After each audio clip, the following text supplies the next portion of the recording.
the first stop we made, so I'm a truck driver, and he's talking about the forklift drivers there, just like, these are the guys that load you up. He's like, oh, if Dave or Junior loads you, you're fine. But if the nagger does it, you got to keep an eye on him. Oh, no. And I felt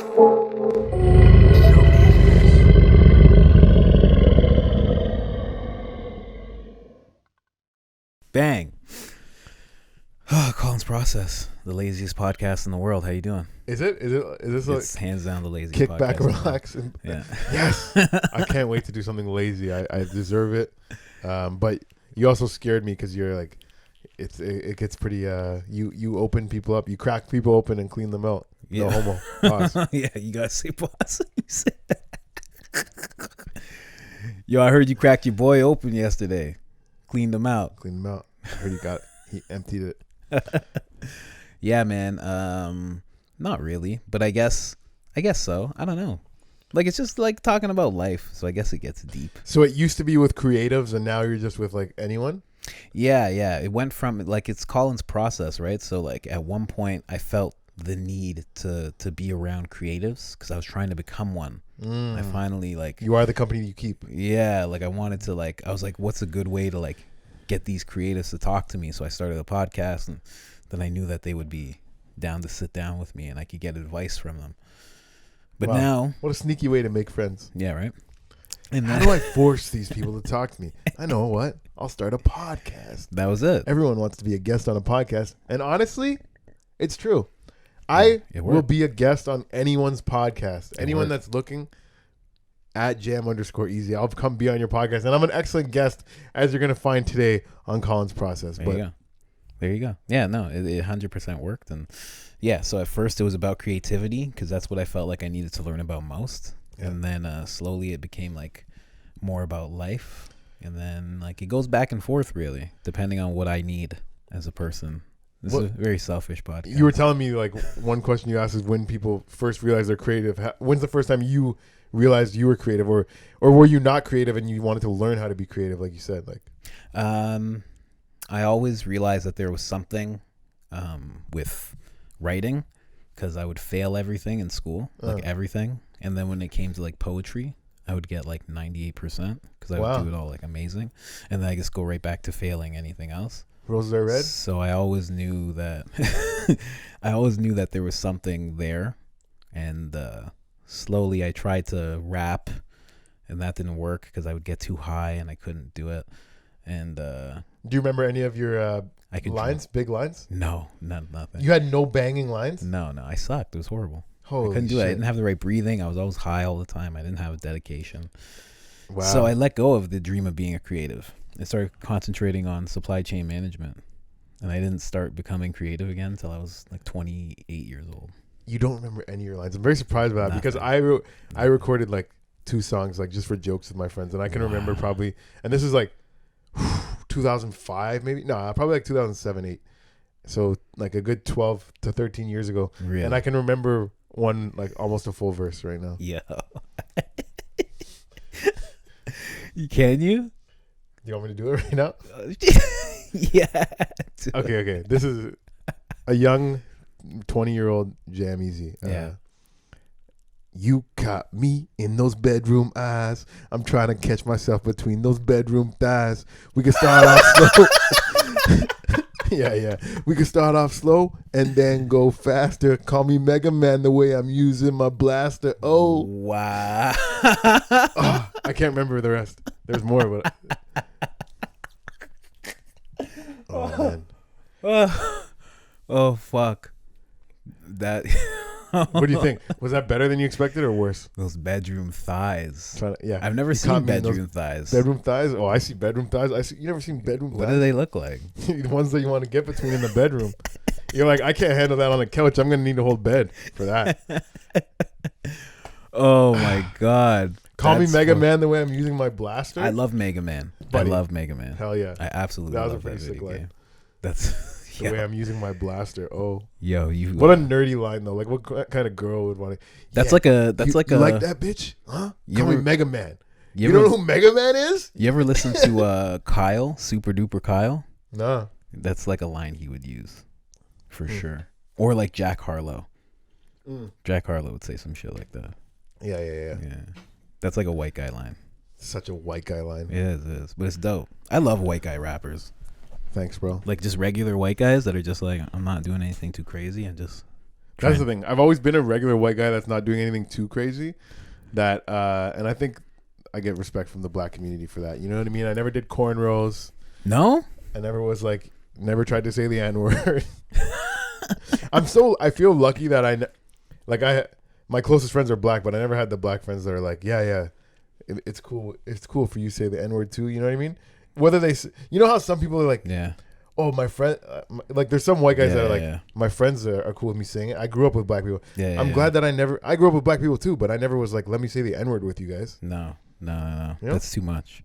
That's way too much. Do you have any times you're chilling with a white guy and he says the N-word, like he's not saying it in a racist way, just like, yo, ma. Yeah, no, not saying it to me. And it's like my buddy's younger brother. So this guy's like 22. Yeah. And he was like telling me a story.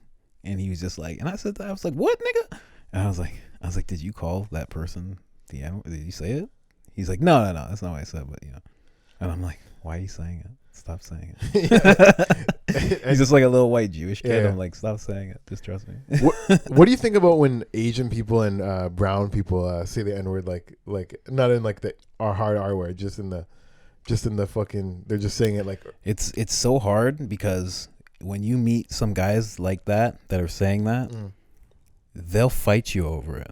If they're Asian and they're at the point where they're saying the N-word, they'll fight you. Yeah. If you don't want them to say it, they'll fight you. And they probably have some kind of backing too. Like if they're already in that, they like, it's hard. Yeah. It's hard to get them to stop. It's like getting a fucking Spanish guy to stop saying it. He'll fight you. He'll be like, yo, what the fuck you talking about? I'm not white. Yeah. I'm not your oppressor. He'll get mad.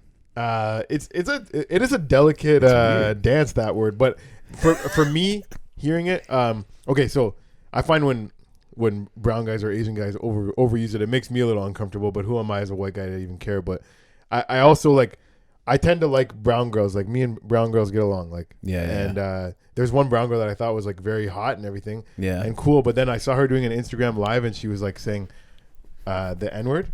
Really? And it was like such a turnoff to me. I'm like, you're so hot, but it's like she was saying it like just as if she's just having black. a conversating, like not in like a racist way, just saying like, she's like, what, N-words nigga? do this, you know? Niggas be saying,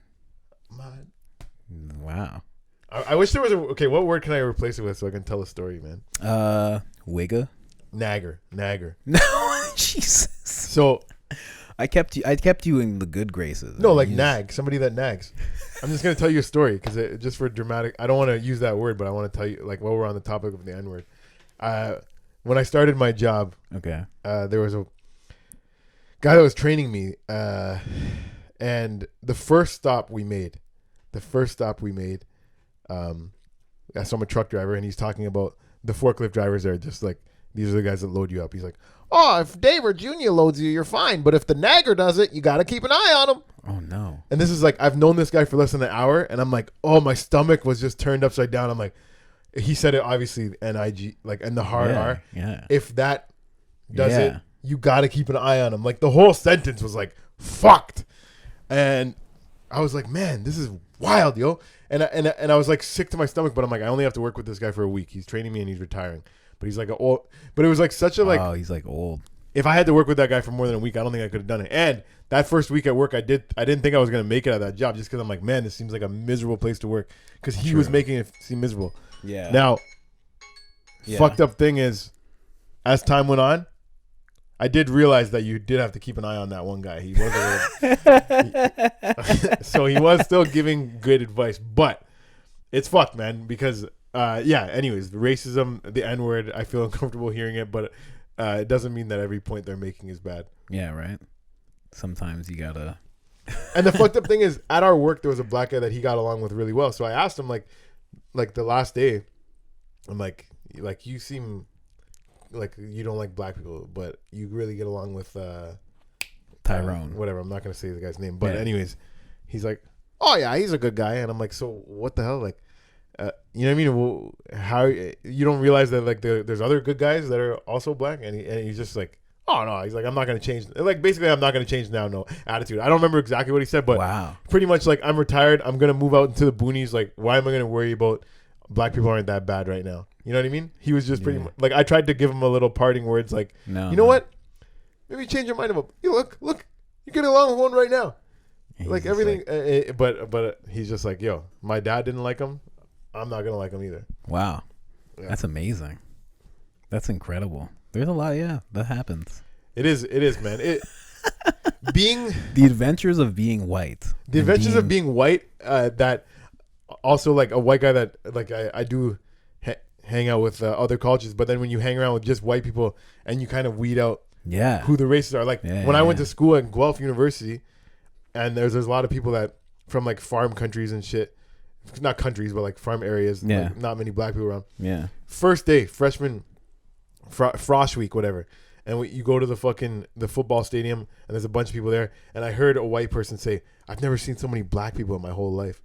And there was like maybe 15 in a group of like 600. Wow. It was like, it wasn't that many. You know what I mean? That's amazing. It was less than 50 for sure. That's in a amazing. huge, and I'm like, I've never seen such little black people in like, you know what I mean? You'd never see that in Brampton, where it's like, you're never going to get that many people together, and it's going to not look multicultural. That's crazy. And I've never seen so many in my life. there's I don't know if I told you this story before, but That's crazy.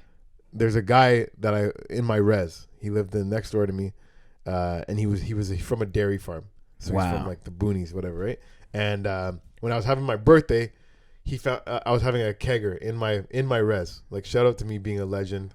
Jesus. Cleared the furniture out and had it in my dorm room. It was fucking pretty sick shit. Actually? And he heard that I had a lot of black friends coming up from Brampton, and this guy like bought padlocks, and he put them on his dressers and his drawers and everything. We didn't even live in the same room. He just lived next door to me. He thought black people were like that wild, that they're going to be just getting in everyone's room and going through their shit. Like, that's what he thought. Wow.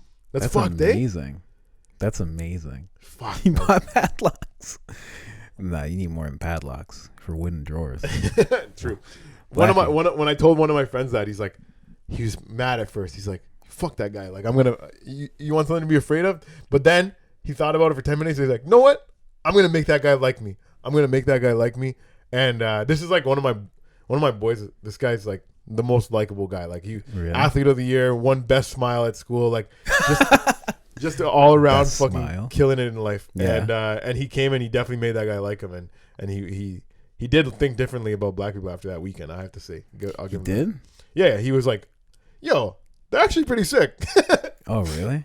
He put his padlocks away? Like, I didn't have I'm sure he could have had a different experience, but like, yeah, like, I had friends that are coming up to have fun and party, not fucking gangbang and That's amazing. rob the residents, whatever he thought they were gonna do. That's great. He bought padlocks. Bought padlocks, put them on his shit. It's wild, yo. We'll break through padlocks, no problem, buddy. Yeah, man. Give him a few tugs on a wooden drawer. That's it. I'll rip that whole thing apart to get to your socks.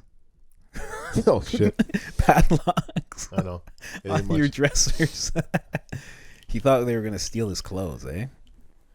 I wonder what the fuck. His That was clothes and his food. He But went into apocalypse mode when black people. He wasn't even from like that far on the boot. I think it's from like Orangeville. Like, it's like close enough to regular civilization, but still, I guess. Oh, really? I guess he didn't grow up with a multicultural group. If you don't grow up around people, I guess you just don't know what it's like. Man, I have people in my community where I'm from, like, who like still will like run across the street. Like, if like me and my buddy are walking, we're like two big black guys. Like, they'll. Who's the two big black guys? Me and him. You think you're a big black guy? Yeah. You're not that big. I don't know. Fucking 210 pounds. I don't know. How tall are you? Like 5'8", 5'9"? I'm 6 foot. Are you 6 foot? Yeah. I must be like 5'10" then. You don't look that much taller than me when I stand up, I feel. Well, not with your bun. I'm 5'8", Are you? so that's why I thought you were like 5'10". Nah, I'm Max. 6 foot. Oh, okay, good for me. Maybe I'm taller than I thought. But yeah, they'll do stuff like that. If you're not exposed, you'll think weird things, man. That's just the way it goes. If I'm walking down the street and I see at night a black person coming towards me at night, like there's some that I would be afraid of and there's some that I wouldn't. But the same thing with white people. There's some that I would be afraid of. Some. It all depends on what they look like. If they're acting a little crazy, if they look like they're gonna approach me. But most people, I'm just gonna walk past and not even notice. You know what I mean? Yo, one day somebody has to specifically looking like a dangerous person, no matter what race they are. 100%. One day I was smoking a spliff, and I was walking down the street, down Bathurst. I'm smoking. I see this guy in the distance, and for some reason, he's like this white guy, skinny white guy, and I'm like, I don't want to be around that guy. And I just turn around and I start walking, and I'm walking, and as I turn to like get off of Bathurst, he keeps walking on Bathurst, and I look, and he's twirling a knife that's like 7 inches long. God damn. He's just twirling a knife and has a rose in the other hand. Wow. I was like, he's like the Joker or something. He's gonna do some. But it was crazy because I would have like crossed paths with him like directly, and instead I just went back and yeah, he just had this huge knife on him. Do you know anyone that murdered anyone? Don't get into who it is. No. No. Eh? No. I know someone who's like attempted. No, you don't know anyone that went to the army, did any killing that way? Oh yeah, of course. Yeah. I know a bunch of those guys. No, not a bunch, but like I know a couple. They told you how many people they killed? No. Yeah, they don't like talking never about it. asked them about it. I would never ask them about it. One of my friends from high school, like I asked him about it, and he's like, "You're not supposed to ask that." He's like, "Shut the fuck up." Yeah, because they don't want to like go into that. Yeah. Like I wouldn't want them to go into that. Like my dad's the only person who ever told me about like an army story about killing somebody. Yeah. That's it. Do you like it? No, he told it very casually, but it was a really fucked up story. What war did your dad fight in? I have no idea.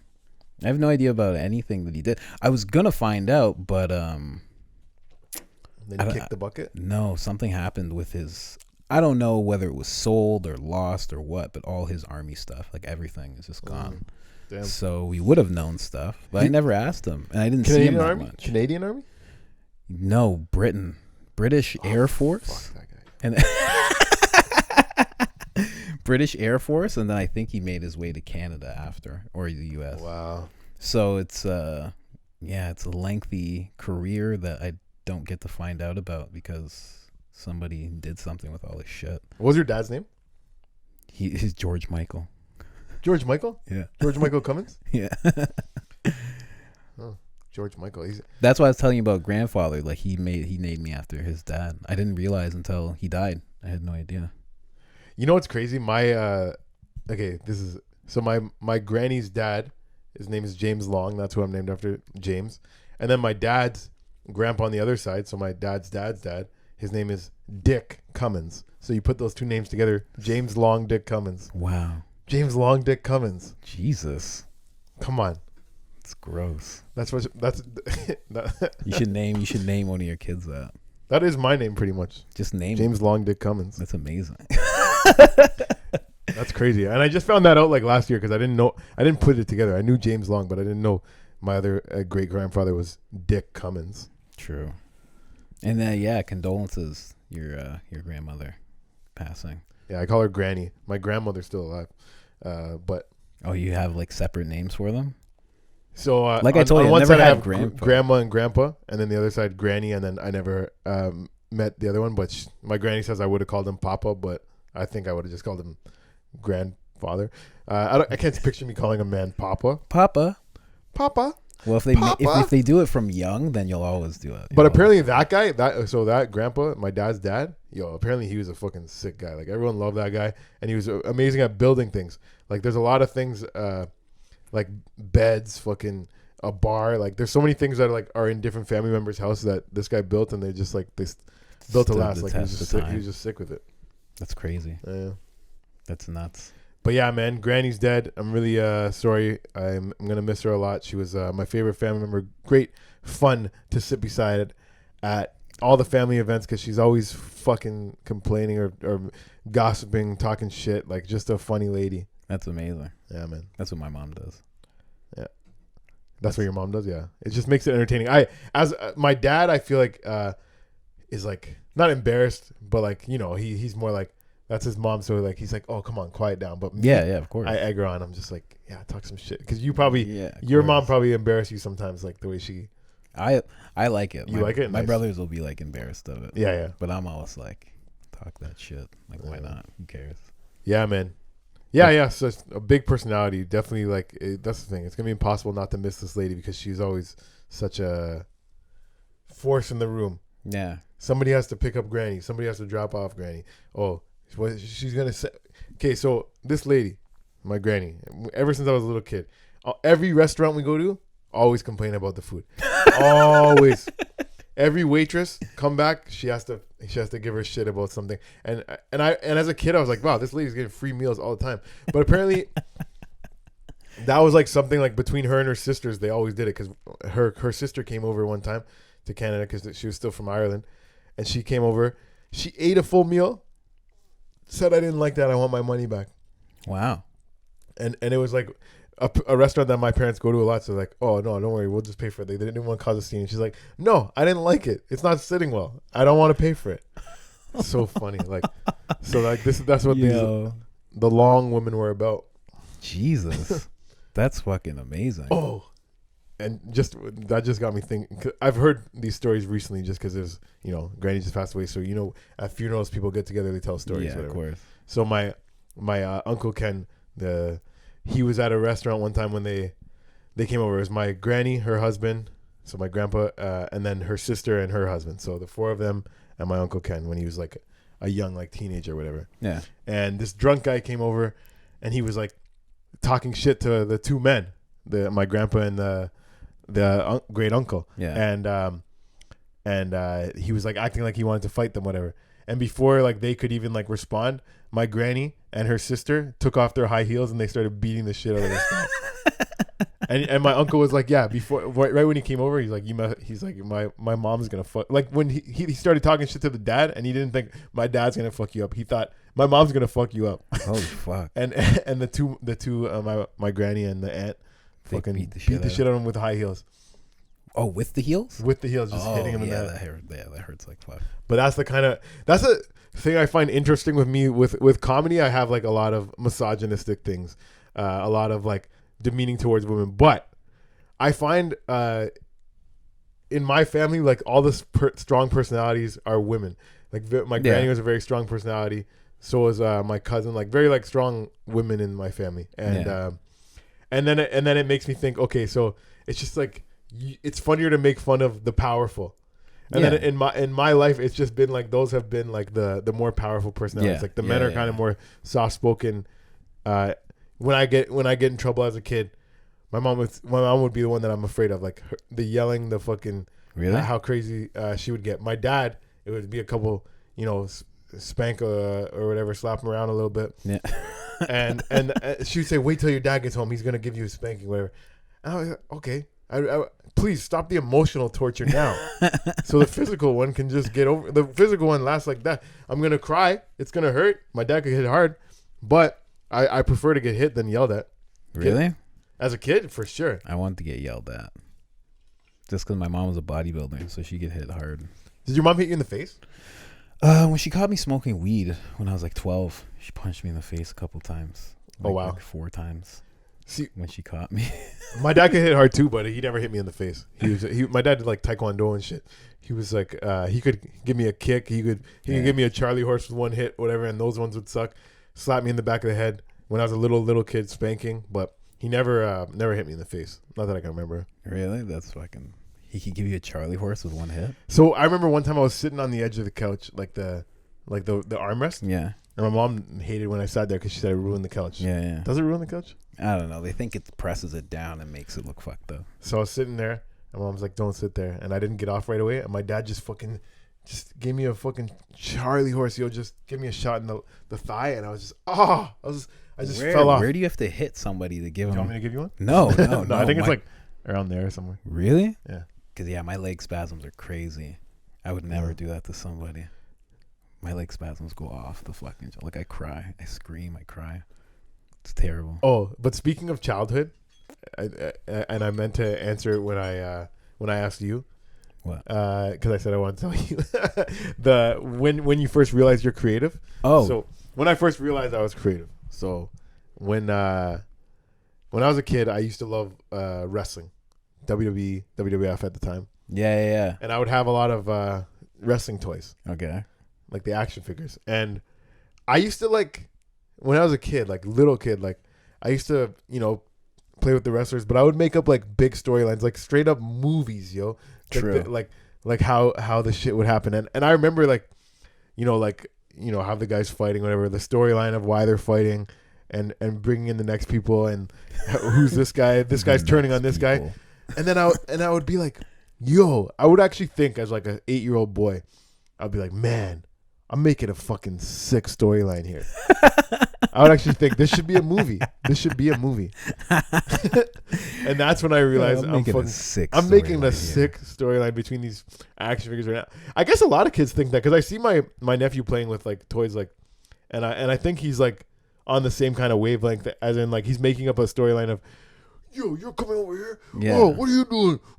And they just start crashing into each other. Yeah, because I guess it's like some of the first times you're using your brain like that. Mm-hmm. So it's like, for you, it's like off the fucking chain. You're like, holy fuck. I can't believe this. I can't believe how that ended. I just came up with a sick ending. Nobody saw that coming. Yeah, it's me in my room alone playing with my toys. And I'm just like, wow, everyone would love that ending. That's what that is. Like I was talking with my girl, and she was telling me, like, kids go through like the terrible twos because that's when like emotions first start popping up. Like they didn't have like real emotions, so they start going crazy because they're like experiencing like emotions for the first time. And that's why they like trip out and they'll get really mad and shit because they don't know how to handle it. Wow, that's interesting. Terrible twos is so interesting to me. My nephew, like when he was 1, he was such a cute baby, such a nice guy. As soon as he turned 2, attitude. Yeah. As soon as get mad. My girl at the time, her name was Amy, and every time she'd come over, he'd be like, "No, Amy, go away, Amy." Once he turned 3, loving her off. He was just loving her off. Just of course. Thinks she's so great, being nice to her. It's just so crazy. Like 2 to 3 just changed, like boom. Yeah. Because they have to learn how to regulate the emotions. They'll just get mad. They don't even know why they're mad. They'll Who's just start tripping. Unfamiliar face in my house. Yeah. And Get then the fuck out of here. Yeah. And they'll just stay mad because they're just like, that's what it is. I'm mad now. And they don't realize that's supposed to like go away. So you gotta like tickle them and be like, hey, come on. I know. Throw him up in the air a little bit. That was my trick. Just throw him up in the air. And eventually he's like, okay, this is fun. Fuck it. I'm happy now. That's my mom shit. That's what she would do. High too. As high as she could. Yeah? She was a bodybuilder. I mean, she used to do it with my cousin. Is your mom still jacked? No, she's in her 60s now. She doesn't. So when did she stop bodybuilding? I feel like I remember her doing like types of like ankle weighted like Pilates stuff. Yeah. When I was when I was like 7, and then by the time I was like 10, she was like at the CNE doing bodybuilding competitions and shit. I think she stopped bodybuilding, like competing. Steroids? No, she was all natural. She never got first. Was she very cut, or was she like jacked to like? No, she was huge muscles. Oh, no, super cut. Super cut. Okay. And then like women who are like that, when they're super cut, when they're in their off season, they look more jacked because they like start like putting on weight and stuff because they don't care a little bit. So she probably stopped actually competing by the time I was, I don't know, 14, 15. She just started buckling down and working, focusing on shit, cleaning company and shit like that. But yeah, she was fucking serious. Wow. It's fucking crazy. Nuts. Yeah, I remember that shit. I remember that being such a weird time, seeing these guys all covered in like oil. Yeah, the black shit. They'd be white guys that are like, yeah, and they'd have that shit on them. It used to scare the shit out of me when I was a kid. Yeah, I used to work at a gym, and like some guys that did those competitions, like I would see the pictures. I'm like, holy fuck. Right. I worked with a guy that was like in India. He came over from India, and in India he won like a bodybuilding contest there. So people had like his poster on their wall. Oh really? So he said he would like run into people, and they'd be like, "Hey, you're the Shiv. You're the Shiv." The Shiv. And he had like the Shiv. The Shiv. Yep. He was brown. Brown guy. Yeah, he's from India. He won an Indian bodybuilding competition. Really? Yeah. I might know that guy. Really? Well, I might have seen him. Depending on. Nah, he came. Because he came over to Canada when I was in my 20s. Oh, true. Okay. So you're not that much older than me, but. Am I even older than you? Aren't you a little bit? How old are you? I'm turning 32 next weekend. Oh, November 21st, shit. 1988. Scorpio, born the year of the dragon. That's why I'm so sick, son. Yeah, no, I'm. Can you imagine having the two coolest signs in one person? Dragon and what? Scorpio, born the year of the dragon. Buddy, come on. Get out of here. Get out the fuck out of my house. What does the dragon even represent? Being the coolest sign? What are you, a rabbit? A snake? I think so. What are you? How old are you? It's a rabbit. 34. So you're 1986? No, it's not rabbit. It might be. No, it's not. What do you think it is? No, because I think rabbit is 87. It's ram. Rabbit is 87. Oh, you know what? It's probably a phoenix. It's probably a phoenix with a huge dick. No, it's not. Check it. It's more than likely a phoenix with a huge dick. No, it's more than likely not. Trust me, guys. It's a phoenix. You're 86. Giant. You're not pig. All the way. You're to his at head. least not pig. All the way here. All the way to his face. From here. You guys see what I'm doing? For anybody listening, I made. Okay. You're actually a good one. 2 foot gesture. You're tiger. Really? Brave, confident, competitive. I honestly don't think you're competitive. Are you? I'm so competitive. Are you actually? Yeah, I'm like way more competitive. Mine's confident, intelligent, enthusiastic, and baby, you know that's true. True. Yeah. Scorpio, born the year of the dragon. Come on. That's crazy. Tiger. I didn't know that. Sick. Yeah, that's a good one to be. I would like to be. If I wasn't gonna be out of all the other animals, I think tiger's probably the second coolest animal. And there's at least you still have tigers on Earth. You know what I mean? Dragons. And I'm what do we have? The competitive. Komodo. The other ones are rat, ox, I'm rabbit, I'm snake, super. horse, goat, monkey, rooster, dog, pig. Yes. So, definitively, dragon is the second coolest animal. I'm super competitive, like with everything. Oh yeah. Yeah, with podcasting. I see your podcast. I see other people's podcasts. I watch. I see what they're doing. And how do you compete with them? I see when. How do you feel like you people compete start with them? copying my thumbnails? I see when you guys do it. I get it. You don't even And have I thumbnails. move on. I move on to a different style. I give everybody the sauce, and I move on. I watch. I'm watching everybody. Yeah. I get competitive. I want to win. I want to do better than everybody else. But at the same time, like, you can't like let that take over. But I'm always like super competitive. So. Has anyone ever told you that mushroom on your hand could also be look like as a dick? That's what I said to somebody, and they were like, "No." Like a dick. They were with a like, huge "What are you dick talking about?" And I was like, "Mushroom." And like I showed them this one, and they were like, "I don't see it." And I was like, "This one?" And they're like, "I don't see it." And I was like, "Okay." Well, this one definitely not. No, I see it. A dick? Well, it's a mushroom. Any mushroom can be like No, but this a one head. the tip is too small. At least this one you could conceive that it's like. Oh, it's you got think just that's some- like a full? No, I wasn't talking about the stem. I was talking about just the head of it. Oh, okay, yeah. Just the head, of course. A mushroom tip. That's what it is. Yo, imagine this one. Imagine this one as a penis. Look at that. 'Cause Like, it's how many bumpy. mushrooms do you want? Me? This whole arm is gonna be for anybody listening. It's my mushroom arm. I have tattoos all over. This one's gonna be the chemical compounds of mushrooms: DMT, LSD. I'm gonna get a mushroom with Terrence McKenna's face in it.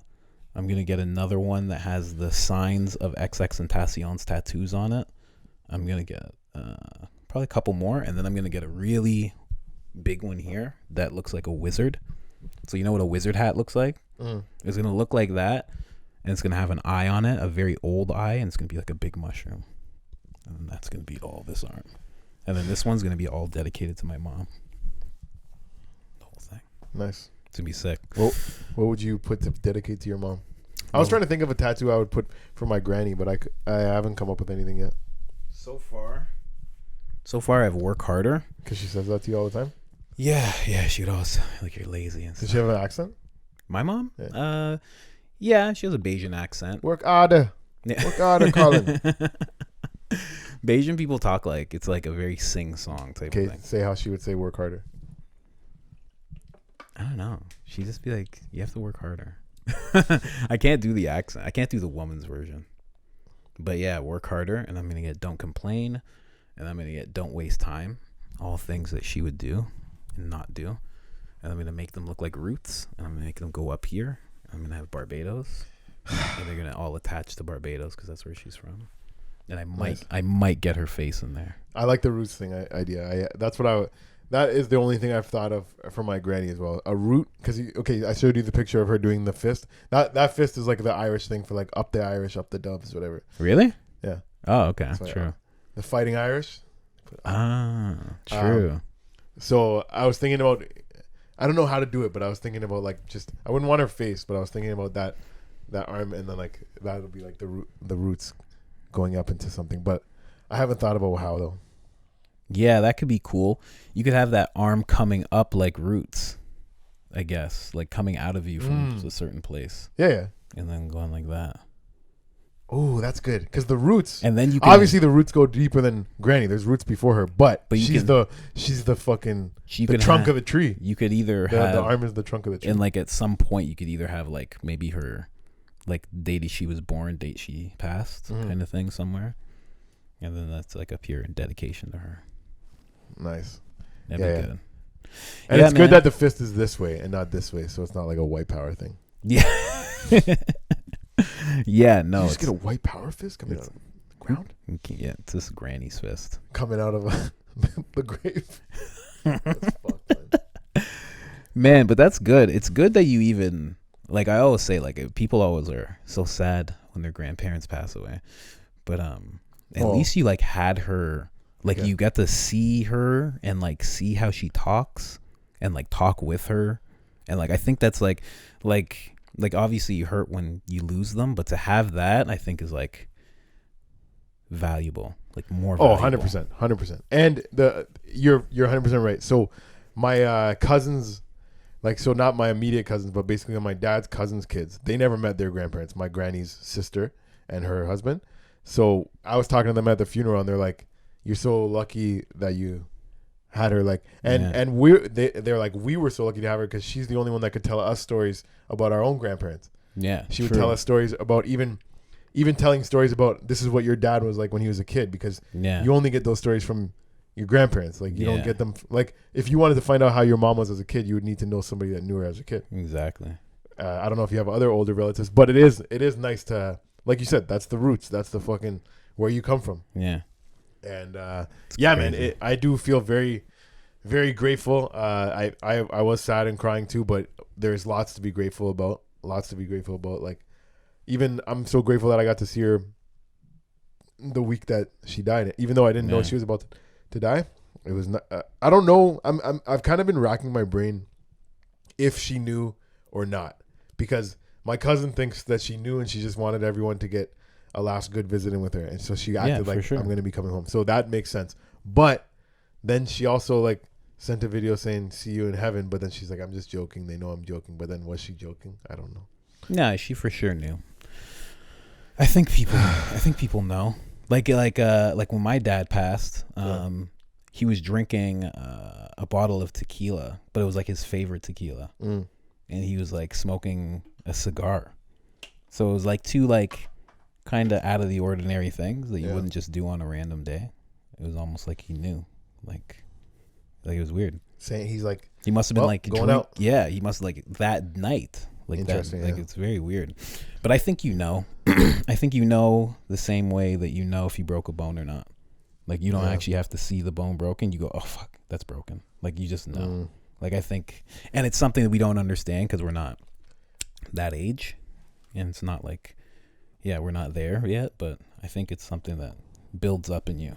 Yeah. You start to feel something you've never felt before, and you've lived so much to feel everything that you know when it's coming. Like she would say she's gonna die so many times. She would be like, I'm gonna die. Like I've been, so that's why it was hard to take anything she said seriously. But my mom was the one that went with her to the hospital, and she's like, my mom said that she said, you know, I'm gonna die here, right? And my mom was like, oh, don't say that. At least don't die on my watch. And then she didn't. So, but yeah, I think you're definitely right. Like you do have a sense of, okay, this is it. I think so. So yeah, I think it.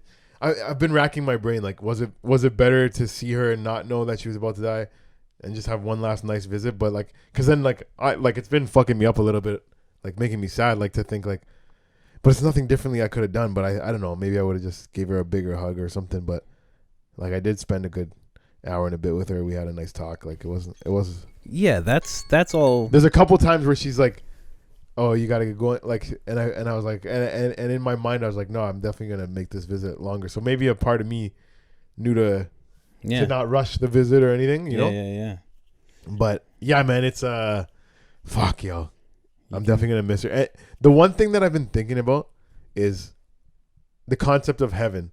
And I never was one to believe in heaven, but man, like as I was like getting sad, I'm like, man, people that believe in heaven, what a comforting feeling that is. What a comforting thing it is to think, man. My granny's up because, okay, my granny had 3 sisters, 3 brothers, a dead husband, like all these people that died before her. She was the only sibling left, and she was mad about that. And she'll be with them. And then to think that they're all waiting there for her, and then like I don't believe it, but it is a comforting, like just thinking that because she was really sad about her last sister that passed away too, and that was like one of the sweetest women I ever met, my great aunt. And to think that they're gonna be waiting for her again is good. It's comforting. It is comforting, man. And it explains why so many people believe in it.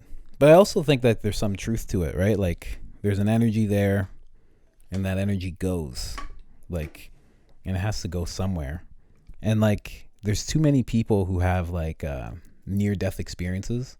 Like I remember I was listening to this one woman. She was on an operating table. And like she died on the table, and she was explaining how she was like above herself, and she was like, this feels amazing, like where I am.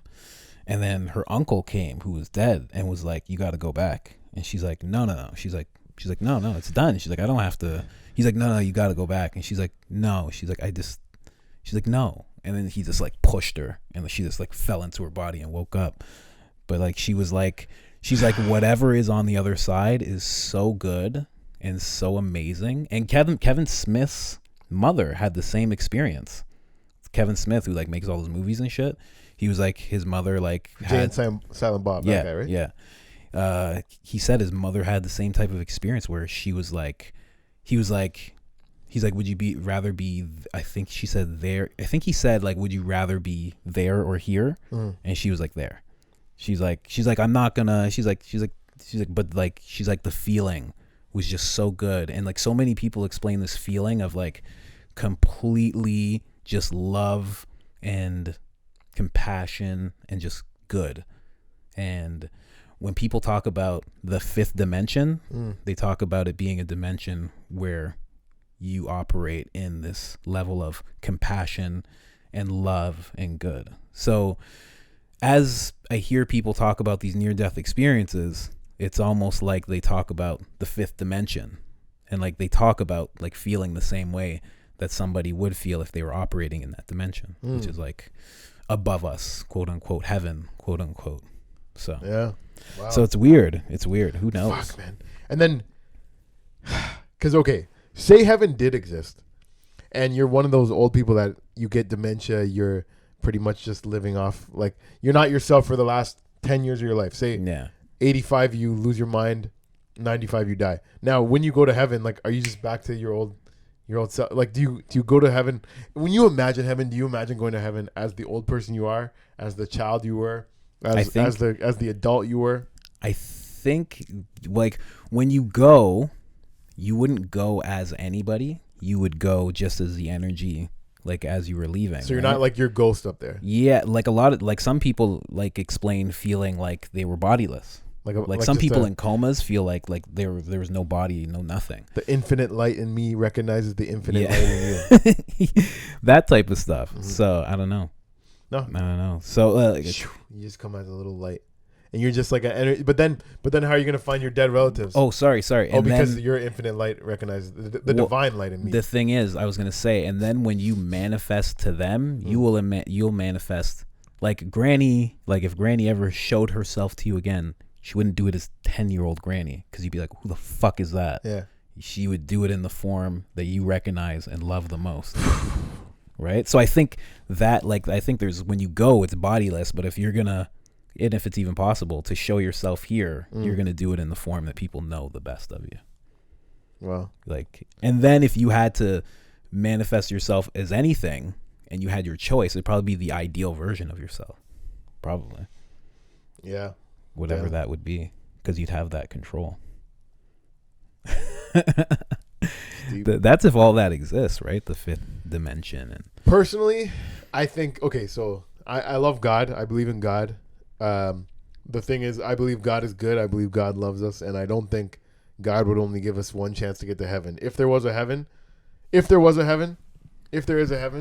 a concept, I don't think you get just one chance. So at the same time, I do believe in reincarnation. I think if you were a bad person in the last life, you might get hit with harder circumstances. And you notice a lot of people that have the least are usually the best people, like the nicest people, humble, like sometimes very nice. Like people from less privileged countries, like where the culture is just like, it's a little more overall, like the people are nicer people though. You know what I mean? Yeah, like you experience that when you go to Cuba. Yeah. Like the people have nothing, but they're like fucking amazing to everybody. So then that makes me even believe in reincarnation even more, because it's like you'll notice a lot of people that have so much are dickheads, and then a lot of people that don't have that much are nice. So then what would you do in the lifetime after you were a dickhead? You'd be a nice person. And, and it could be our soul. Our soul is giving the world, it's not paying its due. I guess paying its due. I guess kind of our soul is paying its due. It's being like a better person. It's like a karmic loop. Yeah. And then those people go straight to heaven. Yeah, if you did pass. Like, I mean, that's kind of, I don't want to say that's what Buddhists believe, but there is kind of a belief system where it's like you die and then come back, and every time you're like upgrading. So it's like there's a time where you're like a plant kind of thing, and then there's a time, and now you're in the person stage, and you can mess up and go back, or you can do properly and like move up. That I don't believe, but like there's the being animals and plants, I don't think that ties in, but I definitely believe in reincarnation, and it's that's what I mean. Like it's not always just plants and animals. It's like people too. Like you like if you learn nothing about being a good person, and like this is what I think could happen. Like you die, and all of a sudden, because people explain this too in near-death experiences, you realize everything. You like realize like, oh fuck, like you realize every single thing, like I did all this wrong, this, that, and then you become this bodiless thing, and you see everything you did in this life that's wrong and everything that was right, and then you go back into another life. And you should know all that stuff that you just learned, and you kind of do at your core, in your soul, but you don't remember it. You don't remember it. Like right now, if I asked you, like, what did you do right and wrong in your last life? Like, you don't know. But like something in you knows, and you tend to correct those things in this life. And we call it our conscious, like our moral compass. And maybe the moral compass is based on previous lives that we lived. Have you ever done Reiki? No, a lot of people have tried to offer it to me. A lot of ladies have tried to offer me Reiki, but no, I've never done it. It's nice, man. Is it? The reason I thought of it is because, so there was one lady that, she was an older lady. It wasn't like a sexual thing or anything, but it all seems to be sexual. It was my first year university. I was doing exams. I was very stressed, and a girl I was dating at the time says she does Reiki. She goes to this lady. She's like, it really helps. Now, this lady also was like a clairvoyant in a way. Oh, yeah. So Reiki is a lot of like energy transferring. Yeah. Right. So she's like, yeah, if you want, I can tell you like what I'm seeing when I feel your energy at the same time. So she told me a couple things that she saw of my past lives. Really? And one of my past lives was Genghis Khan. No. But she said I was a rainmaker in Africa, and I was like big time, like I had many wives. You're making it rain? Making it rain. And I was like that dude, yo. So that was a pretty sick one. That's pretty crazy. And then she told me what she saw in the future for my kids. She said two sons, one daughter. And she said one of my sons is going to be a great artist, and one of my sons is going to be a gymnastics. Ugh. Wow. She said I'm going to love my daughter the most. You know what? But I feel like it's in an Irish man to love his daughter the most. Is it? Yeah, because they're little tender little things, and it changes your capacity for love, and it makes you like gentle. Why Irish though? Because Irish men are very, very gentle deep down inside. They're very, very not every type of man is like that, but I've seen like Irish men like really have. Because I hear the daughter softens every man up, but at the same time I've also heard, is when you really become a man is when you have a daughter, because it makes you look at the world in a way you can only look at if you have a daughter, because it just makes you aware of other things. It makes you like, Yeah, you think of more stuff. Yeah, I could imagine. Is there anyone that you wouldn't want your daughter to date? Like if she was of dating age right now? Do you have a daughter? No. She's but not I'm even just, alive. So yeah. yeah, like if she was dating age right now. If I say like you want your daughter somebody to date, who was and super, you imagine your daughter being a baby, then yes, someone, I think everyone's someone off limits. being super liberal. I wouldn't like that. Oh really? Yeah, I wouldn't like that at all. I'd like her to date a man's man. Oh. Someone who hunted and did things and knew how to use his hands. Would you rather your daughter date somebody that could beat you up or that you could beat up? Somebody who could beat me up. Wow. Look how progressive you are. Well, because like this is just like right now is just the tip of the iceberg. I plan on being jacked as I get older. Yeah. So he better be able to, because it's like defense. Like whoever my daughter's with, he better be able to defend her. How many times have you had to defend your girl? Me? Not even once. Should I say no? Yeah, once. That's it.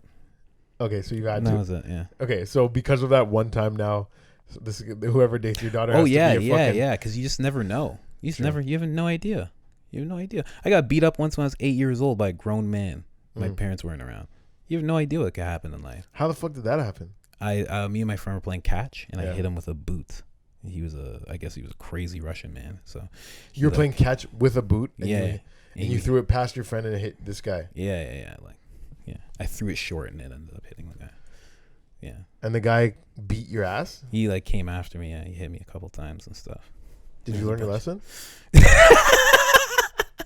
No. My mom sent my brothers after him pretty promptly. Did he get beat up? Yeah, he got beat up. Nice. And then my dad asked where he lived, and then the guy moved away. Nice. So again, see, as a man, you gotta be able to do some shit. If anything happens, you never know what could happen. My dad didn't expect that to happen. You were 8. Wow. My dad didn't expect anything like that to happen. But if it does, you got to be able to fucking do your thing. Mm-hmm. Like, definitely. So, yeah, it doesn't come up often, but, like, if it ever comes up, you got to be able to neutralize it right away. Right away. Especially you're with my daughter. The fuck? I'm going to fucking cry when I have a daughter. I'm going to cry when I have any of my kids. But I feel like I'd love my daughter the most, too. Sorry, sons, if you see this. I know. People are gonna watch girls. This. It's just girls. Something about having a little girl makes you want to protect even more. Like a little boy will make you feel like that too, but he'll grow. Like you'll always want to protect your little girl, even as she's an adult. But your boy, you'll be like, he can fuck you up right now if I needed him to. Are you the kind of dad that you wouldn't care if your son's having sex in your house, but if your daughter was, you'd have a meltdown?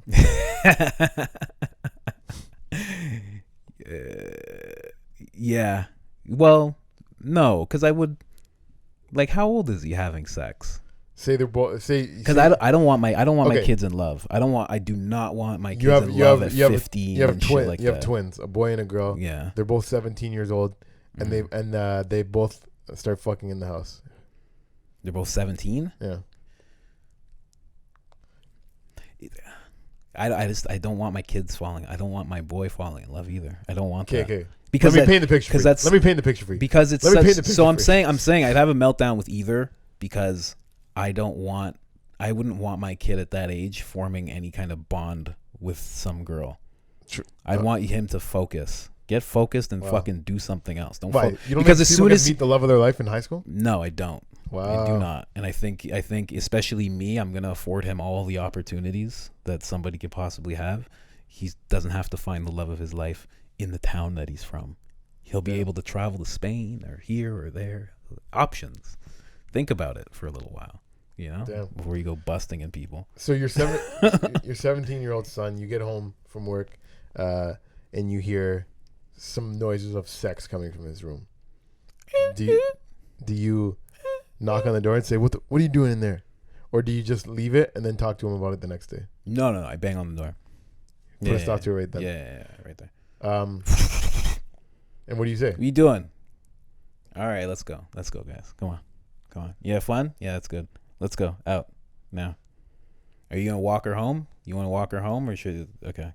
You want me to call your dad? No, I'm telling your parents. Same story, but it's so I'm your. telling her parents. Wow, you are Girl's telling her. parents. You're, Yeah. you're telling your parents. Yeah, I'm telling you're her a parents. dick, yo. Yeah, you're a I'm telling dick. her parents what's going on. That's My kid fucked. knows You're that he fucked. has to stop. That's stopping. You're I fucked. want him focused, man. I would want him never falling tell- in love. I would never tell her parents. Oh, yeah, Never, yo. yeah, no. That's her so parents- whack. her That's parents are- honestly Her parents so are whack. finding out. I don't give I think a we have fuck. to Stop. exit the pod.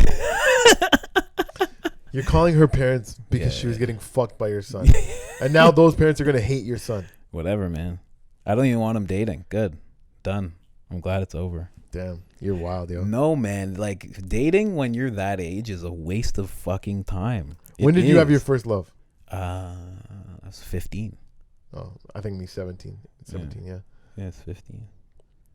It's too early, man. 15, yeah. You don't need to be working out those type of emotions at that age. There's so much you can do in that time. But it's learning experiences too, man. Yeah. What do you want I your son to be guess. an incel? No, but like you can still become charming. You can still know how to be around women. You can still know all that stuff without engaging in this I'm in love with this girl type of relationship. Okay. I never painted the picture that your son was in love. You're still ruining his life for no reason. What do you mean? He's just trying to get pussy. Is that all it is? Because usually when you're that age, that's not all it is. I don't know. You know what I mean? Why is that usually? Yo, there's definitely 17-year-olds that just fuck around, man. I know, but usually it's not. Usually, like kids fall, especially young boys, they get a taste of some pussy. They fall in love with that chick. That's true. They don't realize that there's a bunch other ones. When you were 15, how long were you dating the girl before you fucked her? I don't know, like a week or two. Holy shit. I think 2 weeks. Me 6 months, man. When I lost my virginity, No, because she was ready. She Met- was met this ready girl to in go. summer school. We lost our virginity on Valentine's Day. That's the sweetest thing in the world. Yeah, it was. Wow. Kiss me. Ring, ring. Man. I had a playlist. We took the day off school. I had a playlist ready to go. Fucking. There was definitely a lot of R. Kelly music on there. Really? Oh yeah. Jesus. Give me that honey love. Give me that honey love. Ain't nothing wrong with a little bump. Oh, that was definitely on there. Was it? My mind's telling me no. Yeah. Pure 90s R&B. Was it a black chick? No. No. White chick? Brown. Oh shit! That's why you love brown girls. You have a soft spot for brown girls forever now. That's not why. I think so I went through phases. So when I was in elementary school, my cousin was like, my first crush was on a white girl in like grade 5, but like grade 7, my cousin turned me against white girls. Damn. I don't know what it was. He gave me like this long ass speech about, white girls, they're no good. Just get Asian girls. Asian girls are the best. Da, da, da. True. I don't remember the speech. All I know My is brother gave me that same speech. It took that white girls are no good. That like I should be dating Asian chicks and shit. He gave me the same exact speech. It must have been something about that time, because it sounds like your brother and my cousin are around the same age. Then that must have been a bad batch of white chicks at that time. Right? Yeah, definitely. So yeah, I went through an Asian phase and then a little Spanish phase, and then brown girls. I just I found when I liked them, they liked me, and I just like to be liked. And yeah, man, brown girls are great. They're great. I went through a little black phase too, but the longest phase has definitely been brown. Me and brown girls seem to get along the most. That's crazy. I found out years later. I asked my cousin, why'd you give me that speech, whatever, and he's like, oh, I think his white girlfriend like cheated on him. True. So then he's like, fuck these. True. He's trying to convert you. He's becoming an incel. I did. I never went through a white phase. I've never really got along that great with white girls. Like no, no, they're fantastic. I think I've fucked around 27 girls. Let's say I'm in like the late 20s, mid to late 20s. Jesus. And I think only 2 have been white. 2 or 3. Wow. Yeah. That's amazing. Yeah. Look at you. Wow. I'm the opposite. It's been all white girls. And like, I think 2 brown. How many girls have you fucked? Brown. If you had to guess, since I said that by accident. Not a lot. I see that guy. I'm not gonna say mine by accident. Not a lot. That's what I'll say. I thought Some 27 was gentleman. decent, but a lot of guys tell me like I'm a pussy, and they're like, oh, because okay, so Those it guys, came bro, up. those guys are jealous. Bro, those guys have 3, and they're like, No, "What the no. fuck did I just hear?" And they go, "Yo, The you're way a it pussy, came up, fuck you." a couple of my friends were talking about They're just making you feel bad. how girls that like to get fucked in the ass, and I'm like I never met a girl that like was like fuck me in my ass, and they're like, well, you haven't fucked enough girls then, and then I was like, I fuck like 20, 30, like a little less than 30, and then they're like, see, that's nothing, and I was like, damn, I guess. how many girls do they have to fuck before they start asking you to put it in their bum? Nah, you gotta find some. Have you fucked any girls that said put it in my ass? Yeah.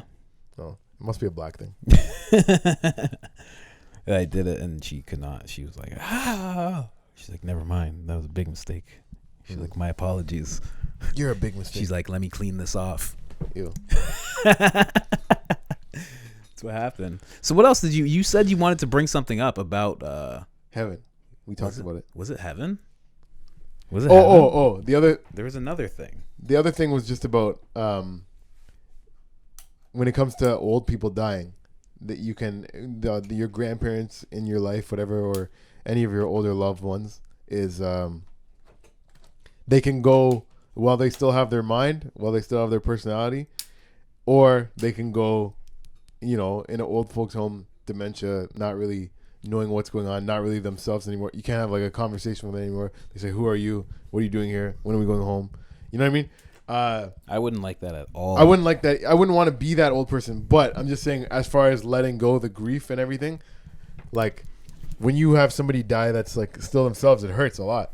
When somebody dies in an old folks home, you're like, they were ready to go for like 10 years kind of thing. Yeah, true. But I'd rather them be there.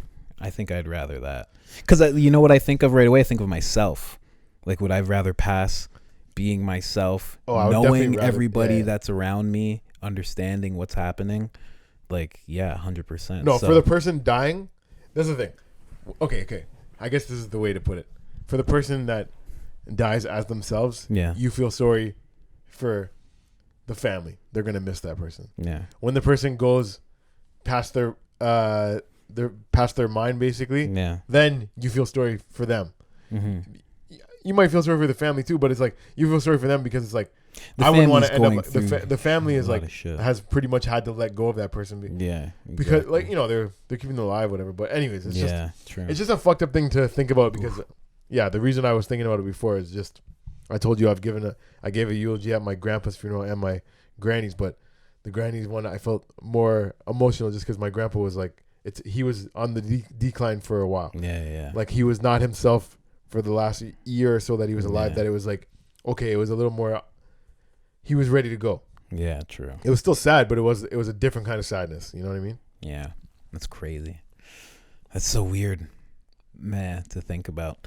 Like grandparents is a weird thing to think about because I don't have any. Yeah. So it's like you got to really think of No, I'm kidding. You got to think of them passing away. Like I have actually met two. Like now that I think about it, like I met my grandmother once, my mom's mom, but she spoke patois and she was very.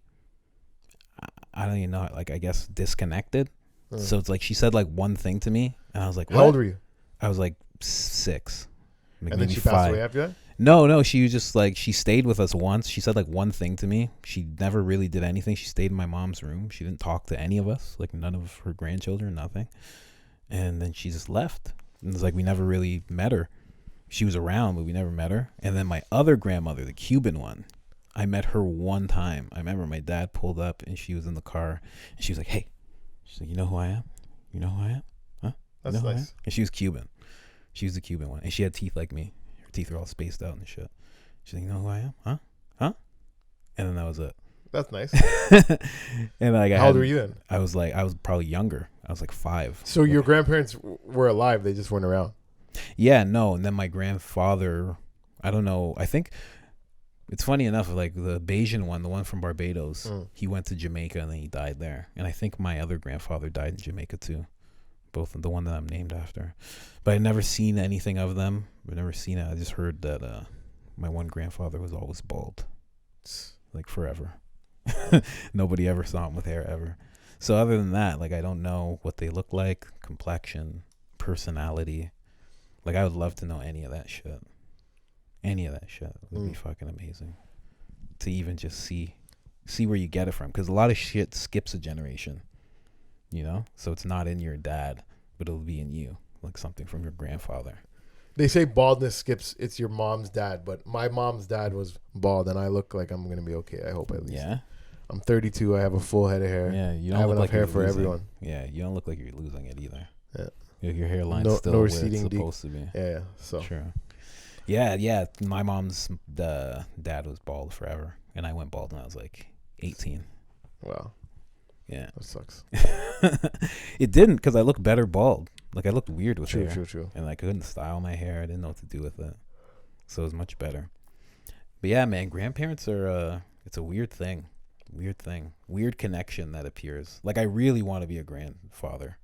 Like, I hope I can break that chain in my family of us not having grandparents and shit. Like, I would love to do that. It'd be really cool.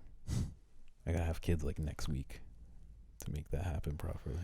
That's the thing. Like, we're in a generation that not a lot of us are gonna see our grandkids, because people are waiting longer to have kids. Like, my granny had my dad when she was like 22. Yeah, exactly. And so she has met great grandchildren. You know what I mean? Exactly. But I definitely don't think we're gonna get a chance to see great grandchildren unless our kids our grandkids are sluts. And they just have that's the thing. You got to be rich enough that you can be like, hey, you know, you can bust in some chick and have a kid if you want. Yeah. Like when you're 20, you can go ahead. 17 years old. Yeah. Go ahead. It's fine.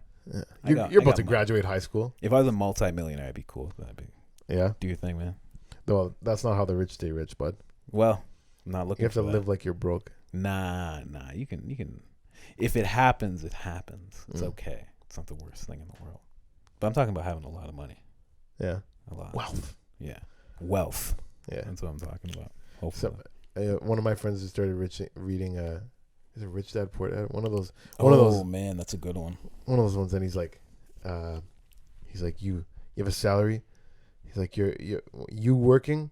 That's money that you owe yourself. He's like, if you want to have wealth, if you want to have money, you gotta have your money making money for you, like investment in property and stuff. True. I'm so far away from that. Bro, I'm closer to debt than I am wealth. If you do what I'm saying, you will be like, you'll feel rich. Like, if you go work with that company, I'm telling you, man, it'll be the best thing you ever did. The best thing every person that works transport says it was the best decision they ever made. Every single person. I'm gonna try and do it. I'm gonna apply for Big Brother Canada, and then I'll try it. Are you? Are you? You're gonna? Yeah, I have to make a tape this week, actually. For real? Yeah, the submissions are November 20th. So what are you gonna do? You're gonna like, hey man, I'm JamEasy does it. I'm JamEasy Cummins. They want me to be real. They want me to be a real person. So I'm just gonna tell them why I'd be good, and we'll see how that goes. They said they want people with strong opinions. Ooh. I don't know if I have any strong opinions. But you're funny. Yeah. So that could work. I'm just gonna be like, I say offensive stuff on the stage. People like me a lot. I'm affably offensive. Yeah. I say crazy things, but I get away with it because I say it with a little laughter in my voice. Like, here's the word, and then I just say like some crazy shit. You say crazy things, but you're not brutal about it. Yeah, it's a good way of putting it, I think. Pat myself on the back there. Yep. So we'll see. Maybe I'll get on Big Brother. This will be the third time I applied to be on a TV show. Really? No, fourth. Why? So one was The Score. You know The Score? The Score, it used to be a sports TV show, Channel 53. Okay. Oh, yeah. They got bought out by Sportsnet, I think. But anyways, they had a thing called Drafted. Okay. And I made a video. You can look it up. James Cummins Drafted 3 if you want to look it up. It got 1,000 views in 3 days. It was a hit. And I wish I could. This is back when YouTube was like pretty, not new, but it was like new enough that I got 1,000 hits in 3 days that I was like excited about it, right? Yeah. I wish I just kept making YouTube videos after that. That would have been smart. But anyways, that's my only one that was like a little hit audition. I also applied to be on Canadian Idol. Really? Yeah, Canadian Idol. I walked in the room, and I was like, "I'm James Cummins, and I'm about to make it hot. And then I put on sunglasses and I started singing my song. Actually? Yeah. What the fuck? I was trying to get on TV. That one, like, I didn't think I had any chance of winning. I just wanted to get on TV, but I didn't get on TV. Damn. And one really cool thing about that day, though, there was this Chinese guy, barely spoke any English, and we were in like the green room together, like before you go in to see the judges. Yeah. How the fuck is this guy gonna do, right? He doesn't even speak English. This guy comes out with the golden ticket. Really? We're like, wow, he got through. So then we're like, so then everyone's curious. Can you sing something for us? Like, because everyone was shocked when he came out with the golden ticket. Like, is this a joke? Did they just put him through as a joke? Yeah. So he's like, yeah, sure, I'll sing. Or whatever. He didn't speak English, so he didn't say, yeah, sure. But he's like, sing. He's like, okay. So somebody started playing on the guitar. Ding, ding, ding, ding, ding, ding, ding, ding, ding. What happened? And then he's like, when the night was, and he just starts singing in perfect English and like had a nice voice and everything. It was sick. That's like, crazy. It was such a heartwarming moment that I was like, I'm like, this whole day has been worth it just to see that. That was really cool. And he couldn't speak English? No, but a lot of people. There's a lot of Asian people that like love karaoke that don't speak good English, but they can sing in good English because they hear the song and they know how to mimic it. True. Which is pretty cool. I could never do that. I can never do that in Chinese. No, actually, you know what? I can. Never mind. I did learn how to do that when I was watching an anime series called I think it's called Shinobi Blade. Shinobi's back. Something. Oh, I can't. I think it's called Shinobi. But yeah, they had a song at the beginning and end. It was like this Asian girl singing. I learned that whole song. It was such a nice song, and then you had the caption. It was such a beautiful song. It was about autumn and the seasons changing. Could you sing it? No, I can't remember any of it right now. If the music started playing, I would know it right away. But then this will get red flagged if I put it on. True. Yes. Good call. But yeah, no, it's funny because if you see Asian people at a karaoke that don't speak English, they're gonna wow you with how they sing the songs. But if you see a white guy singing like Despacito, he's gonna say Despacito, ba-na-na-na-na-na-na-na-nito. You know what I mean? He's not gonna goes into it. He's gonna just sound like a fucking bumbling idiot. Yeah. So yeah, white people suck. Asian people rule. Is what I'm trying to say. Yeah, you better fall in line. Fuck. Man. China's listening right now. We just got fucking 2 stars. 2 stars on the on their scoring system. Yeah. They got a social scoring system, right?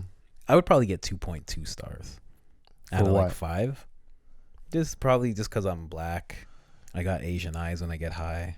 You think Chinese people like black people? I hear that's the opposite. Nah, but they like us as novelty. So they're like, oh, mega fun, black guy. Sick. Oh, black guy, basketball. And then I'm like, I have to act like I play basketball. Yeah. Man, so what is it like? What is it like having? Did you have your grandfather too? On one side, I had one. Yeah, one was dead before I was alive, but yeah. What is that like? Having a grandfather. My grandfather was pretty sick. How is it like having a grandparent? Like, what is it? What is it like? Like, I have no idea. Like, it's so weird. I think about it all the time because I don't know how I would be with them. Having a grandparent is awesome. I also think having grandkids is awesome. I noticed that grandparents love being grandparents. And the thing is, because you have all the love of this is from me, but then you don't have the responsibility of I have to raise this. So it's like the gloves are off. It's all fun and it's not like it's all fun and games. Like my one grandma was like pretty strict and we got in trouble and stuff when we were kids. One time I pissed in the corner at her house when I was a little kid and I got you deserved slapped around for that. Of course. So there was still discipline, but overall the memories are pretty much like when you go to grandparents' house, it's going to be a good time. Like you're gonna eat good. You're gonna hear some good stories. You're gonna just have fun. Like that sounds amazing. Yeah, man. No, having a grandparent is so blessed, and yeah. So I mean, I have to be grateful for that too. So at least I have my grandparents. You loser. No, I'm kidding. Yeah, because it's probably But there's probably people with bad grandparents too. You don't hear that many stories of like, my grandma's such a dick. My grandpa sucks. You know, you hear that like about stories about like they're always like some people have grandparents that are like always angry they're always like grumpy or something. But yeah, you don't hear like super bad, like, because they can't do much to you anymore. No. They're retired parents, right? They don't have any more jurisdiction, really. So, well, I would think. I don't know. I feel like I would listen to everything my grandfather said if I had a like the guy who I'm named after. Like if he told me something, I feel like I'd listen. Like no matter what. My grandpa, when I was growing up, he was blind. So it was really. Yeah. So like it was he needed my grandma's help to do a lot of stuff, but he still got it. He still went to like the mall by himself and everything. Like he knew how to get around. Like completely blind? He could see, mostly blind. Like he could see like a little bit of his peripheral. Yeah. But like, and that was he it. Still had like a walking stick and stuff. Wow. Fuck. So because I think before I was alive, he had a drinking problem, and I think it fucked up his vision. Because he wasn't blind his whole life. He went blind in like his like late 50s, 60s. God damn. Yeah. Man, it sucks what can happen to you as you get older. But he had great stories. And so my grandpa, he grew up in a pool hall. His mom and his grandpa ran a pool hall. Really? And he so apparently not apparently. When I went and played pool with him when he was still blind, he could still, if I lined him up, he was still sick of pool. He was still sick of pool even though he's blind. Like I would still have to, he'd be like, all right, give me like the angle. And he could just hit it like still nicely, Really? Yeah. That's crazy. That's fucked up. And so I was tight with my grandpa, but he told me a story about like how he found his grandfather dead. And I always felt, yeah. So like they lived in a pool hall. He went upstairs to go get his grandpa to do something. And his grandpa was basically like his dad. He didn't have his dad around. Yeah. Apparently his dad tried to poison his mom. Fuck. And then he got kicked out of the house. Jesus. So obviously, like, don't come around here anymore. Yeah, no, you're done. So when he went upstairs, he found his grandpa dead. Now, my whole life, I felt like I'm gonna find my grandpa dead when he dies, and I didn't. He was in the hospital, but I was one of the first people to see him dead. And oh, really? That was the first time I ever saw like a fresh dead body, and my grandma wasn't there yet. She was on her way to the hospital, so I was like, I didn't want him to look like so fucked up, so I tried to like close his mouth and close his eyes, whatever. Mm-hmm. But I couldn't do it. When you go dead, you go stiff. Like I tried to close his mouth and I couldn't do it. Really? Yeah. It just stayed? Like stuck, yeah. Because I didn't want my grandma to walk in and like a scary face. But I couldn't do much about it. Fuck. I think the eyes would close, but the mouth wouldn't close. Yeah, eyes will always close. That's crazy. Yeah, my brother actually found my dad. Mm-hmm. That was fucked up. Because I was he was like you were saying, like I remember you were saying something about like one of your family members really liked your grandfather, like really, really, like yeah, like my brother was like that. Like he really, really, really liked my dad. Like they would chill together like every weekend and shit. So yeah, he found him. That was fucked up for him. I didn't have like much of a connection with him. I did, but I didn't. He really liked me, but we wouldn't like see each other too often. No, he was like super impressed with me. Like he was like super impressed of what I was and what I was doing. Yeah. But I think I reminded him of his dad or something. Maybe like maybe his dad wouldn't approve of the way he was when he was older. So like when he would stop judging me, son. Yeah, when he would see when he would see like the Colin Michael Cummins, he'd be like, because he wouldn't want to see me if he had a couple drinks and like it was weird. But my brother, they would get drunk together. It was weird, but he wouldn't like want to do that stuff around me. Damn. Because every time he'd see me, I'd be like, I'm quitting smoking cigarettes, or I don't drink anymore. Like I just kept like improving. And I always like threw him off a little bit. Like, you nerd. He'd be like, oh shit, but he'd be so like happy about it. That's weird. Nice. Weird shit. Weird shit. Never was around him, but he was like the first person to be like, I'm really proud of you, like ever. And I didn't see him until I was like 23. Damn. And he was the first person to be like, yeah, you're doing really well in life. It's like, good for you. He's like, I'm very impressed. He's like, you're working? Look at you. It's fucking weird shit. But yeah, man, it's weird. It's good. It's good. As much as it might hurt for you and losing your grandparents, it's so good. It's so good to have that connection and to know. Like when you have kids, you'll be able to see it. You know what I mean? You'll be able to be like, get that from your granny. That shit. Oh yeah. No, that's true. Yeah. Right. You might have like two girls, and like one of them might be like, Well, one thing all the time. my nephew, like, he got it on purpose. Like, he thinks it's funny, like that. So my granny, when she'd say Jesus. So my like, cause she's from Ireland, so she never had like a strong Irish accent because she's been here for like 60 years, but she still has a couple words where she still says with like that Of Irish. course. And yeah, so my nephew says that. So now, no, I know whenever he says that, I'm gonna be reminded of her, and he says it a lot. Like whenever he gets frustrated or anything, Jesus, Jesus.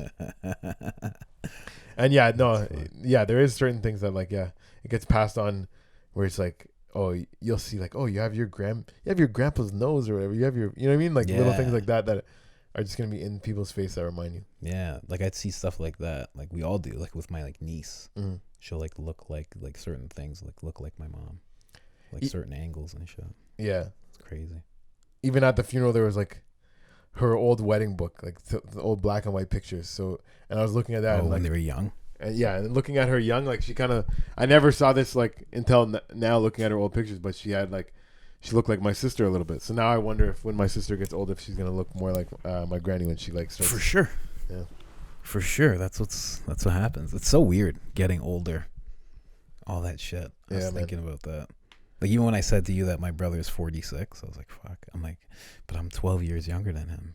And I'm like, so now I'm 34. It's fucking crazy. It's like nuts. Just age just keeps going up. It's so weird. Yeah, man. I think of being old all the time. Like, fuck. What's that going to be like? How old do you want to die? Me? Yeah. Oh, I'll go as long as I can. Really? I think I'd be happy with 85. Yeah, you can pump me full of stuff. As long as I can, like, you know, like give me like a little robot arms. But you wouldn't want to go past your mind. Like once your mind goes, you want to die. Well, I mean, I get like dementia and stuff you're talking about. Yeah. Yeah, like you don't want to go like that. Like you want to be completely here while you're here. Like you know? The second you can't live on your own, like would you want to die? Like when you need a caretaker? I don't know. Because then you want to see things. I don't know. Because this time when my granny went to the hospital, they said, "Oh, when you get home, you might need a caretaker." Like she was not about mind stuff, but just like her getting around and stuff. Yeah. And honestly, she was such a person that didn't want to be told what to do or anything. So I felt like that was part of the reason where she's like, "All right, fuck it, I'm gonna let him go now." Then yeah, I need somebody to help. Fuck that shit. Yeah. You can go on your own terms, kind of thing. You can go your own way. Go your own way. Canadian Idol audition. But yeah, it's weird. But like, yeah, I guess, yeah, not past your mind, but on this, like, yeah, as long as I can, think and I know who everybody is, and I can take steroids and fucking anything that extends your life, nanobots injected into my neck that go around and kill cancer cells when I'm 75, and fucking little cells that fucking inject collagen every fucking 24 months. Make me look fucking 6 months younger. I'm down. Give me robot feet so my feet don't hurt. Give me robot legs. Fuck it. I would go that route. Kinda, I guess. I don't know.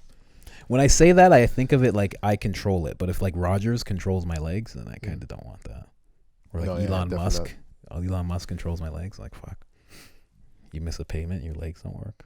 Shuts them down. Yeah. Oh, I watched a movie like that recently called Upgrade. Have you seen that? No. You'll like it. Really? I came across it because I'm like, I thought it was like when I saw the face thing come up on Netflix, I was like, oh, that's Tom Hardy. I like Tom Hardy. Tom Hardy's in it, so it's new. But it wasn't even Tom Hardy. Oh, okay, true. I thought it. Let me show you what the guy looked like because he looked like Tom Hardy to me. But bro, as you said that, you look like Tom Hardy. Thanks, man. That guy's that's like my man crush, yo. Yeah, he's a good looking dude. He's definitely a good looking dude. Tell me this guy doesn't look like Tom Hardy.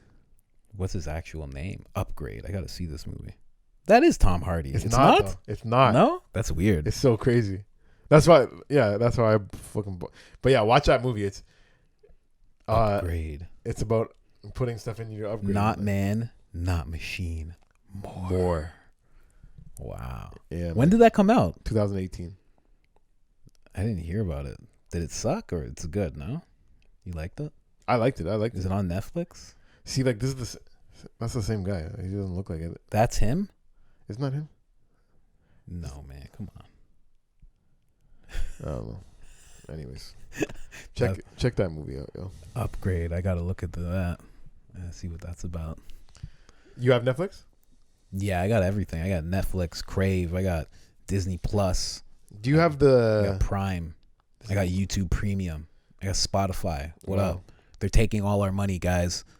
Back when it was TV, we could just have all that stuff for free, guys. They're taking all our stuff. They're making us pay for it. It's like $20 a pop. Everything I just named. Have you seen Bedazzled? You remember Bedazzled? No. You ever seen Bedazzled? Is that Beyonce or Mariah Carey? No, it's Brendan Fraser and Elizabeth Hurley, and she's the devil, and he gets 7 wishes. So he wishes for like different lives for his soul, whatever. True. Buddy, watch that movie. Why? I'm gonna rewatch it because I was just remembering it being one of my favorite movies when I was a kid, and I watched the trailer yesterday, and I was like, this movie looks so good. And she looks so hot in it, but basically it's like, so he wishes to be like an athlete. He ends up being like a basketball player, but there's like some other thing wrong with his life. You know what I mean? He wishes to be sensitive, and then he's too sensitive. Yeah. Like it just goes through all that. Like, it's a good movie. I think I might watch it tonight. I know what you mean. He's always looking for something, and something else is missing. Yeah. Which is exactly how it always goes. It is, man. I always, yeah, man. I don't know where I was about to go, but there's always something missing, no matter what you're going for. It's like you want one thing. You said you're not happy, right? Me? Yeah.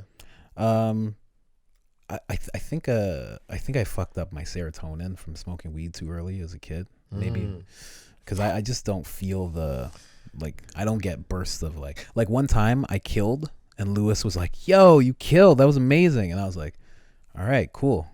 Like I didn't have a whole yeah, all right. Like I don't have that. Wow. That doesn't happen when good things happen to me. Damn. I just kind of, it's weird. When was the last time you felt like a happy, exciting feeling? What did bring it out in you? I try to push it. Like I'll know something I'm supposed to celebrate and I'll go, "Yeah, all right, sick." But it's fake. Oh, it's fake. Eh? The last thing was just recently somebody, like the work I'm doing in film, somebody was like, "Hey, I want to bring you on to this show like indefinitely," and the show's like in its 3rd season and it got greenlit for its 4th season, so that would be a lot of steady work. So I was like, yeah, good. Sick. I was like, good, that would be good. But only thing that really would make me do that is money. Like if I got a large sum of money, I would get happy. I notice I get happy with money more than anything, which is something that I've always tried to fight, but I just accept it now. Like if that's happening, like in your body, like right now, if you were low in like omega-3s and I gave you some omega-3s, your body would be like, you get really perked up. If you were like didn't have enough, you would notice it dramatically. So when I get money and I get all happy, then like that's something that I should probably focus on. Like maybe a lot of things in my life that aren't the best aren't that way because I'm not focusing on money enough, and I have to do that more. Wow. So interesting. I don't look at it as a greedy thing. I look at it as like that's what's necessary for me right now. Yeah, money never drove me too hard. Really? I used to have a gambling problem, and really? Yeah. Holy fuck! And it was more about like the. You didn't know that? I had no idea, buddy. I never told you how I started doing stand-up comedy. You got forced into it by the mafia.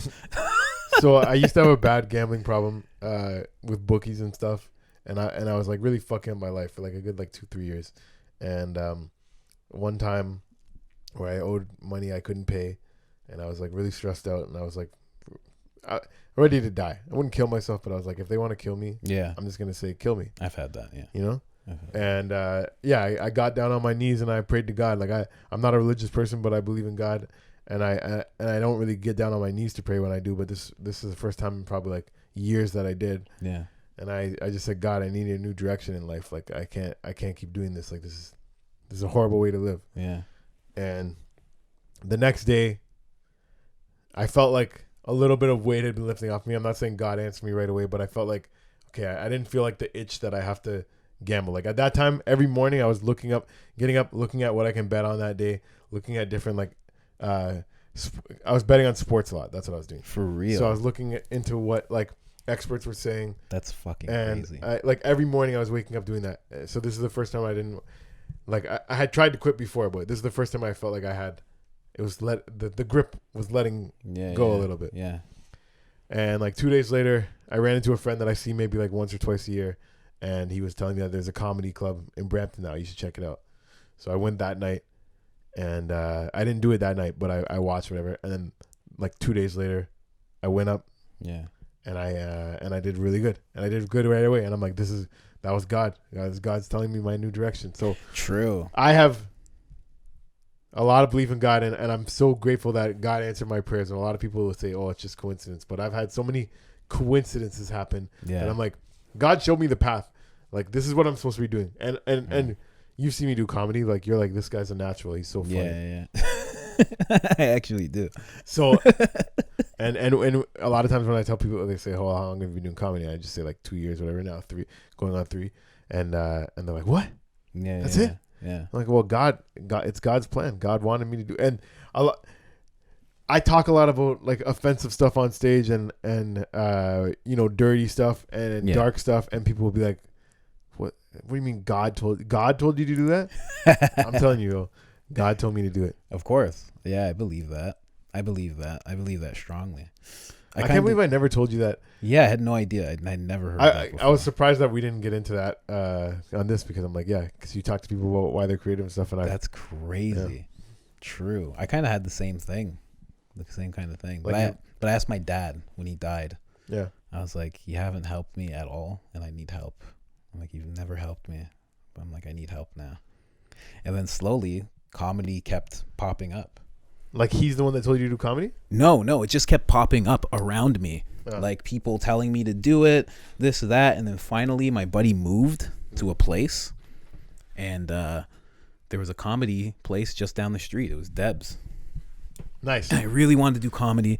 And I had a men's group, and Ariel was there, and Ariel Keegan. Yeah. And he told me how to start doing comedy. And he wrote me a long message about, like, he's like, if something you want to do, you should do it. Then I interviewed Lars Classington, and he told me a story about how his brother passed away when he was around our age, and he never got to truly pursue his shit. He's like, so if you want to do comedy, he's like, you got to go do it. So I kept having people just echoing this shit to me. Wow. And then my buddy's like, let's actually go to Deb's and check it out. Who's your buddy? Did I meet him? My buddy Mike. Okay, yeah. So he met Mike. So Mike and his roommate Shane. I don't know if you got to meet Shane, but they were like, let's go to this comedy club. And my girl was there too. We all went. And Quincy Martin was there. And I remember I always look at triple numbers, because ever since my dad passed, I've been seeing a lot of triple numbers everywhere, every day, multiple times a day. So I was thinking, I'm like, should I do it? And Ernie Vicente was like, do it. You want to do it? He's like, you want to do it? We can do it right now. And I'm like, no. I was like, it's been building up to this moment. I was like, no. And then Quincy Martin got on stage, and he had his hat on. He went like this. And I saw 444 on his hat. And I was like, huh. And I was like, and this guy kind of looks like me. And then as soon as he started talking, he goes, you guys probably thought I was this guy. And he pointed right at me. Yeah. I was like, I'm going to try it. As soon as he did that, I was like, I'm going to try it. I felt like that was something like speaking to me. Yeah. Sounds like it. No, it definitely does. And then I got ready. I'm getting nervous even talking about it. I was so nervous. And I was listening to Joe Rogan and Chris D'Elia. I didn't even realize that they had this part of the podcast, but they started talking about stand-up as I was driving to Deb's. And they were talking about like... Wait, did you try it that night? That night I did try it. Okay. But I was going there to do it, and I'm like, I'm too scared, and I was going to turn around. And then all of a sudden, Chris D'Elia and Joe Rogan started talking about stand-up and how great it is. And how when you get to become one of those guys, how amazing it feels, whether you bomb or you do well, it doesn't matter. It's like the art. They was talking about all the ins and outs of it. And I stopped like in front of Deb's and just listened to them talk about it. And I was like, yeah, okay. I'm gonna be one of those guys. And I'm like, I got out and I did the set I had in mind, and I did it, and it was fucking weird. And did it go good your first time? It went all right. I got laughs. I was talking about homeless guys having better pants than I do, because they have pants like this, like with the horizontal pockets and shit. At least the guy that I saw, he was dressed really nice. He was dressed like you're dressed now. And I was like, what the fuck is this? So I made a whole set about that. Yeah. And then it was like a set where it ended with me running over the homeless guy. And then everybody was like, oh, but then I was like, he's homeless. Don't worry. No, nobody will care because he's homeless. And then, it was just this weird set. Got some laughs, and that was it. The first time I went up, they told me, oh, when I went to sign up, they're like, oh, there's too many people tonight. Sorry. I was like, okay, I'll just sit and watch whatever. So I was sitting there the whole night thinking I'm not gonna get on. Now at the end of the night, this guy's like, oh, he's on the mic. The host is on the mic, and he's like, oh, these people are running late. They might not even show up. Do you want to just come up now? And in my head, I'm like, I wanted the pussy out so bad. I was like, what? I'm like, I haven't even thinking about it. But that's probably better that I wasn't sitting there thinking about it the whole night. Yeah, because I'm just like, fuck it, I'll just go. And I went up, and yeah, I went. In hindsight, maybe I didn't smash, but it felt like I smashed. You know what I mean? Of course. I was like, yo, I'm sick of comedy. When you do it the first time and anyone laughs, it's like, yeah, I did it. Like, that's what you're supposed to do, right? Yeah. It's like got a few people. And I still have like probably some jokes that I told then in my first or second set that I still tell, like, because they were just funny, and I'm just still funny. And really? I was funny then, I'm funny now, and I'll always be funny. And you can check me out at jam_easy. Fuck. Yeah, man. That's fucking... yeah, I didn't know that's how you started. That's how I chosen, started. Man. We're both chosen for this. And then the video stuff actually came about from a mushroom trip, because I didn't know what to do, and the mushrooms were like, video. You should do video. Video stuff? What do you mean video stuff? It's just, I was on mushrooms. I'd never touched the camera before. Yeah. And Okay. And then slowly it was just like, you should do video. And then we started watching. And then what popped up on the TV, or on the computer, I should say, was GoPro videos. Like, we were watching something that had nothing to do with video, and then all of a sudden GoPro stuff started coming up. And I was like, this is so beautiful. And then I was like, I should be doing You fuck video. with GoPro? No, at the time. But then I bought my first camera was like a knockoff GoPro, because I didn't know. It was cheap. It was like for sale. It was like $100. So I got it, and that's when I started doing video. It's weird the way things come to you, especially creative things. Because at that time, I completely let go of being creative. I was like, I'm gonna start a business. Yeah. I don't know what business I'm gonna start, but I'm gonna start something. I was doing my degree in supply chain management. I was doing really well. I never got less than 99% in anything I did. Yeah. But then when I realized what you were, like the thing I was going for, like in supply chain management, because I wanted to like know what the best thing was. But then I realized you'd be like a guy who's like, if we can cut 5,000 jobs, then we can still order this material that's a little toxic, but okay for people, at least for 3 years. Like, you become that guy who like doesn't give a fuck and everything becomes numbers. Oh yeah. So I was like, I don't want to be that guy. No, so I let go of all that, and then slowly things come to you, and then I became a creative. Nice. Oddly enough, artist. And now I do this podcast shit. I love it. Yeah, the laziest podcast. This was a nice lazy podcast, but it was good. Yeah, man. It's cool to talk about things. I forget what I remember, because I wanted to talk to you when me, you, and Ariel were talking. Yeah. I forgot I had questions, but I think it was more about stand-up. But how you started is fucking crazy. So you had a lot of bookies, eh? You had that. You were like in that world. Yeah. It was bad, man. That's fucking. And one thing I learned about gambling, doesn't work. when you're a degenerate gambler. Yeah. When you're just betting.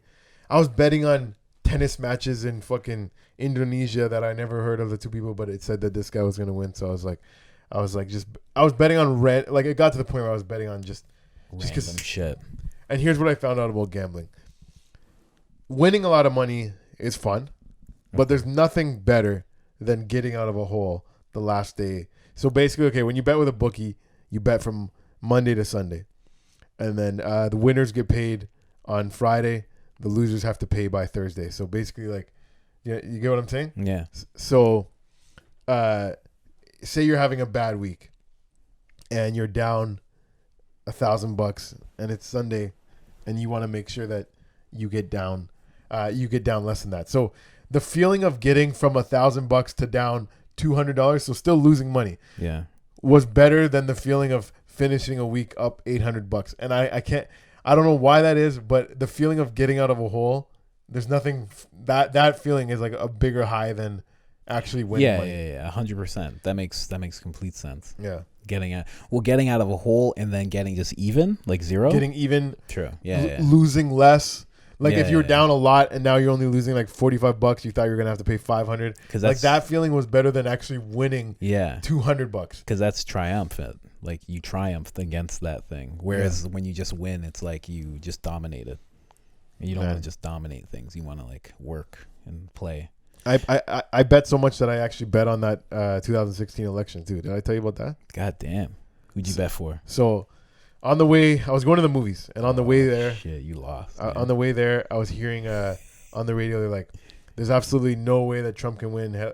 Like he would need to flip this state and this state. They're never Republican states. He's never gonna get them. Like it's pretty much impossible that he's gonna win." Yeah. So I'm going to the movies with my girl at the time, and I didn't want to tell her that I was gambling. She knew I had a gambling problem, so I'm like, "Oh, I'm gonna go to the bathroom, whatever." I go look up the odds. Holy fuck! I go look up the odds on the. You had it bad, eh?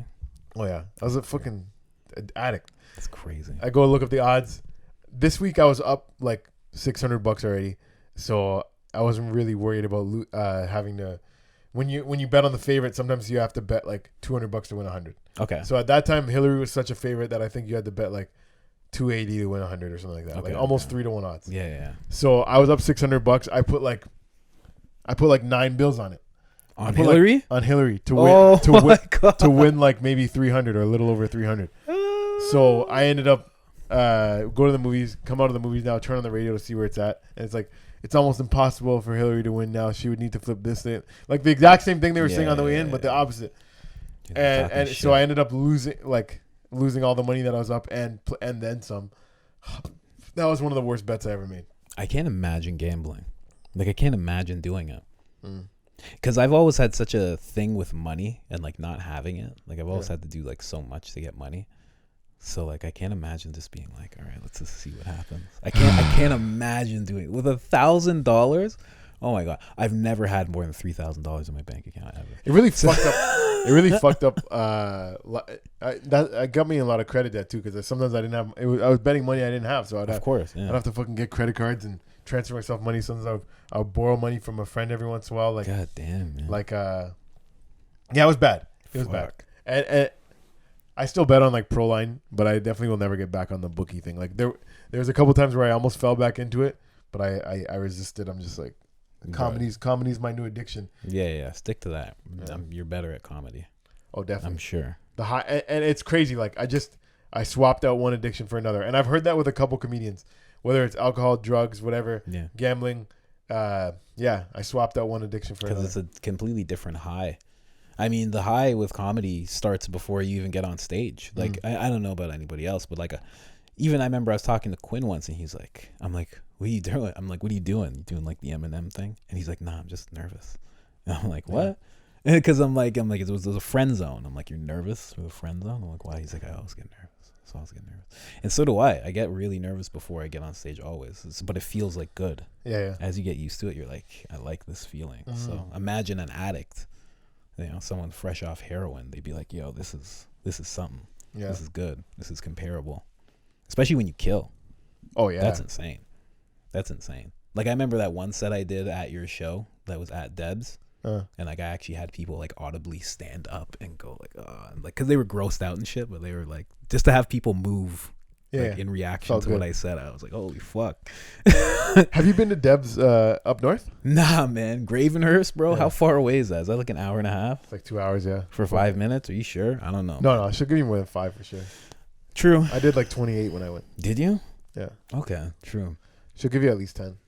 That's a far drive, man. And she pays for gas. Does she really? Yeah.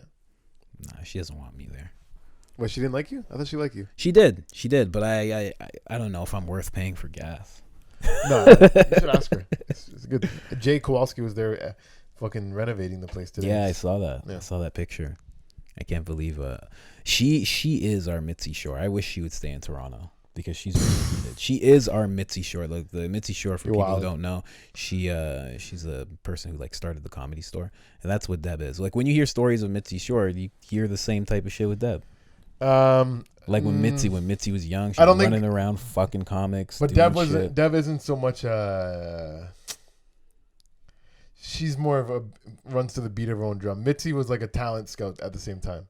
So she's an agent, Deb.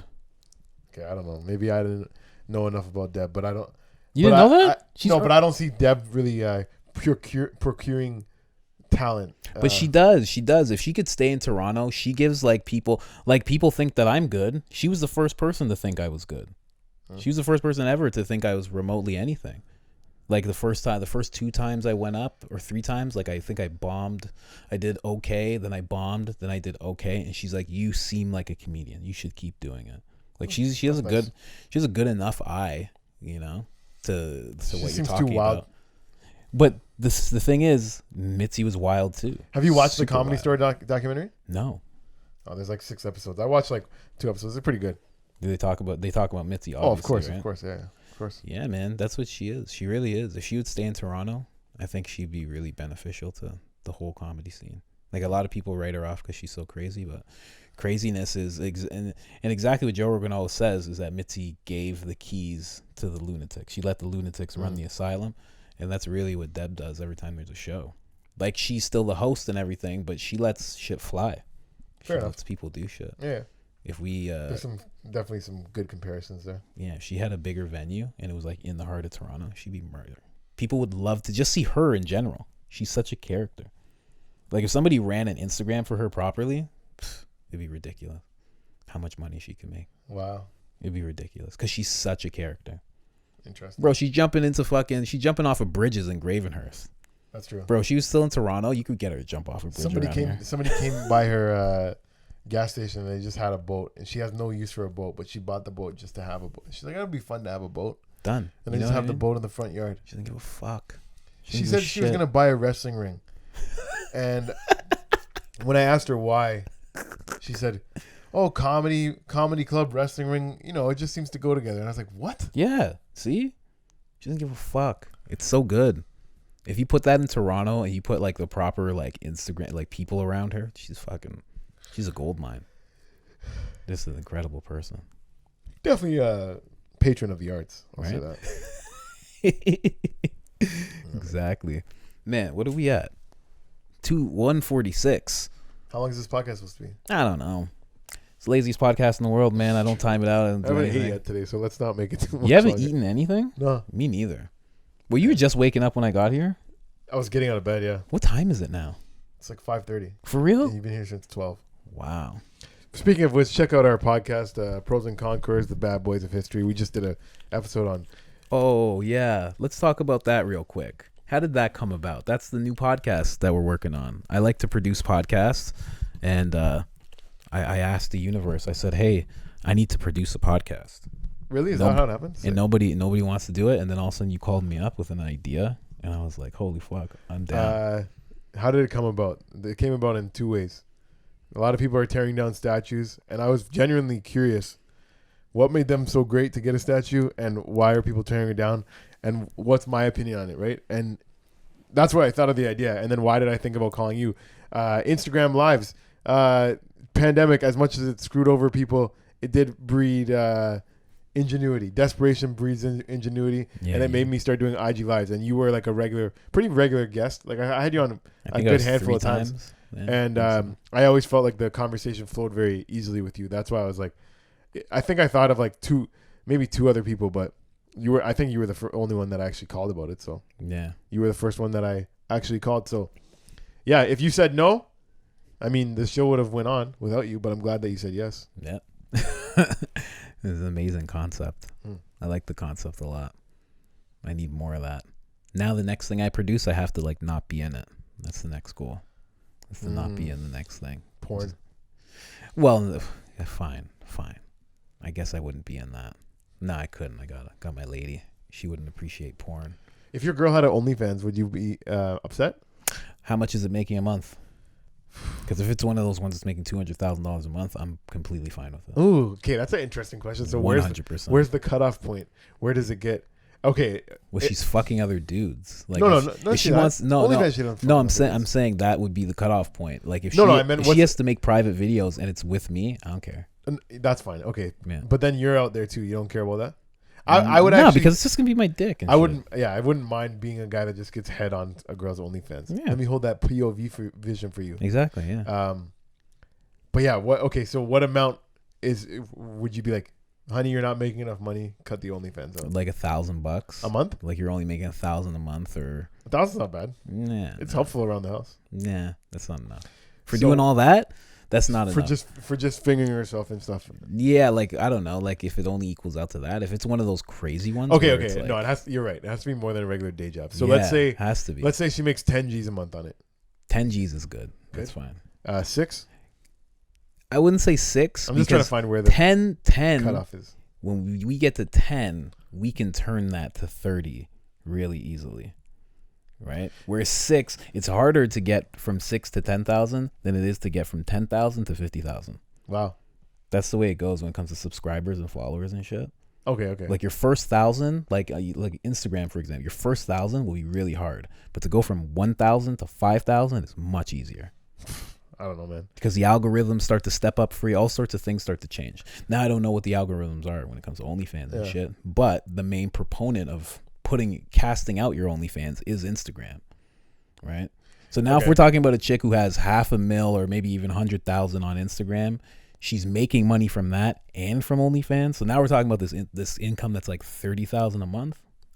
We're fine. Okay. I got a good would you rather. She can do whatever. Would you rather have a girl? She makes 25 G's a month on OnlyFans, fingering herself, or and she has enough subscribers. A lot of people have seen your girl naked and stuff.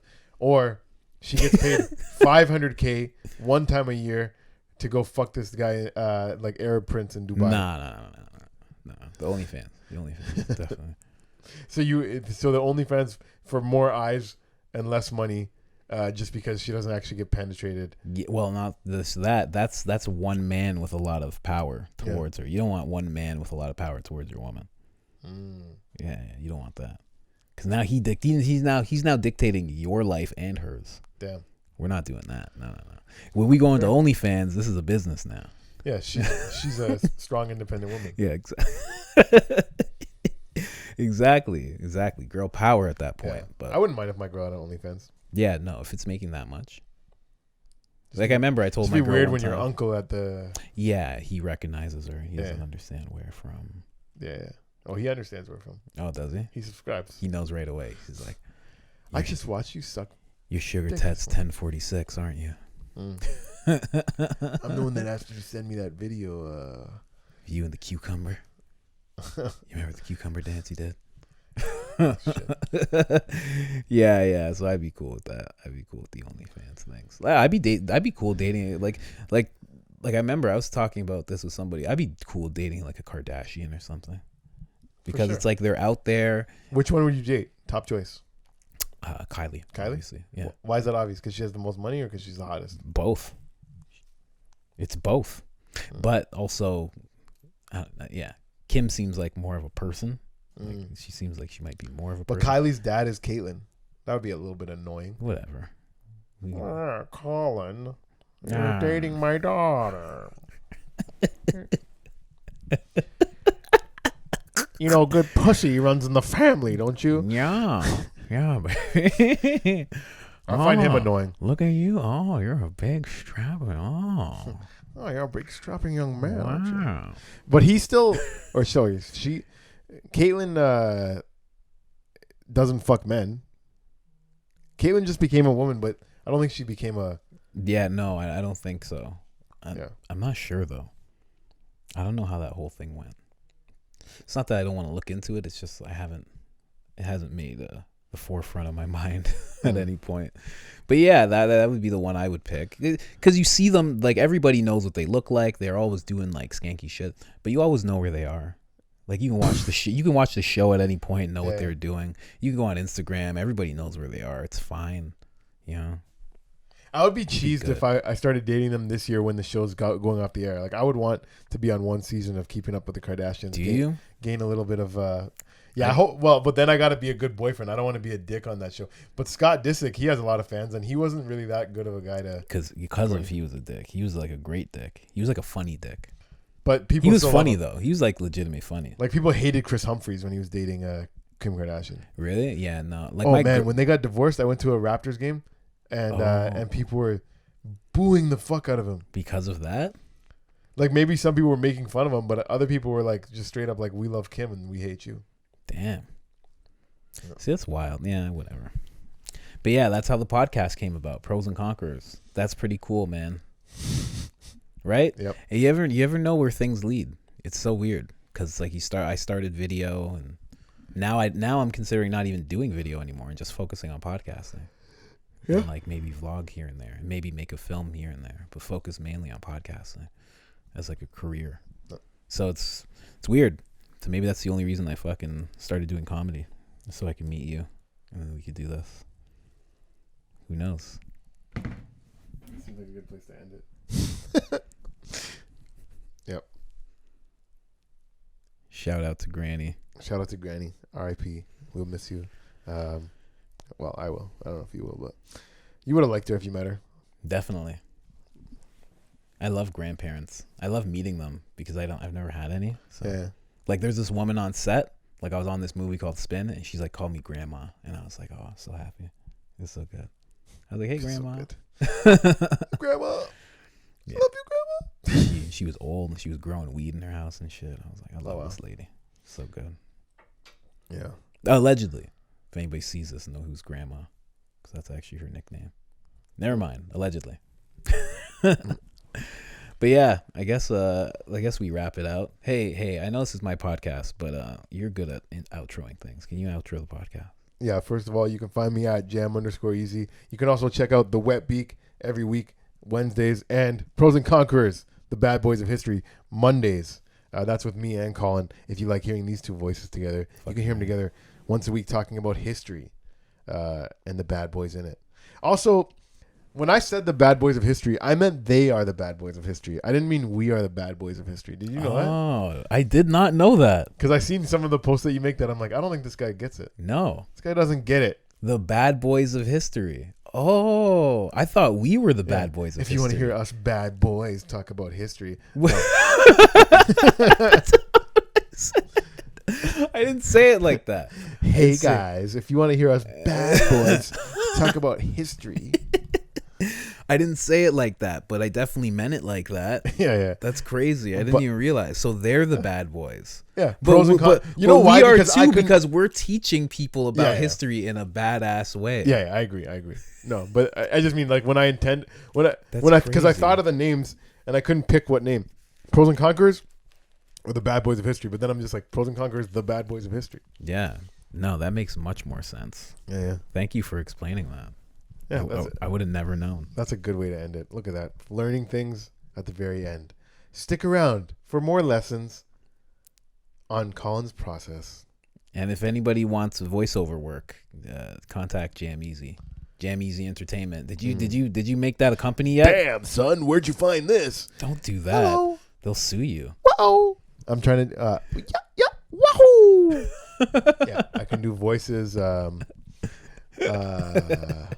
coming this summer. Your mom. I don't know. But yeah, comedy. I'm hilarious. You should check out my comedy whenever I'm coming to a city near you, post-pandemic world. You're going to want to see me live. I'm a fucking killer. Post on your YouTube. Post on your YouTube, man. Stop playing around. Get your YouTube going. Yeah, Colin hit me with one of the... Oh, you know what? You didn't even talk to me about calling off the engagement, but we're not going to talk about it because it's too... Fuck. I forgot about that. You can have a part 2. But the funny thing is... So I called off an engagement while I was a year and a half, 2 years into comedy because I was like, I want to put all my energy into comedy. Now, Colin was asking me...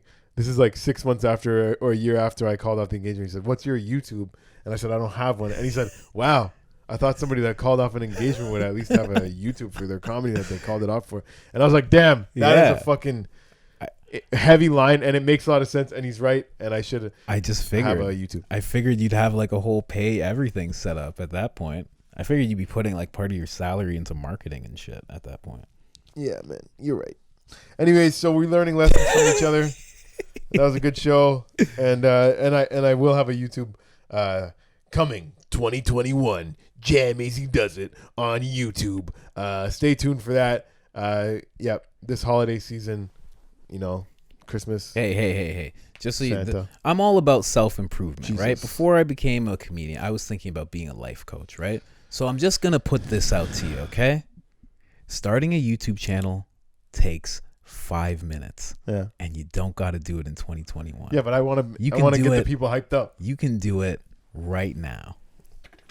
Right now you can We're do live. it. You don't have to wait. I don't have stuff that I'm ready to put up right now. Yes, you do. You have all of those shows that you did on your Instagram Live. Find the shows, post them on your YouTube. Look at this Just guy. because of who you are, just going into every comedy group in Facebook and all that shit, just from doing that, you'll have like more subscribers than I do right now. Within like 1 day. 1 day. All right, we'll find out. Stay tuned. Just saying. All right, guys, that's another episode of Colin's Process. What are we at? 41? Thank you so much for doing this. James JamEasy Cummins. Peace.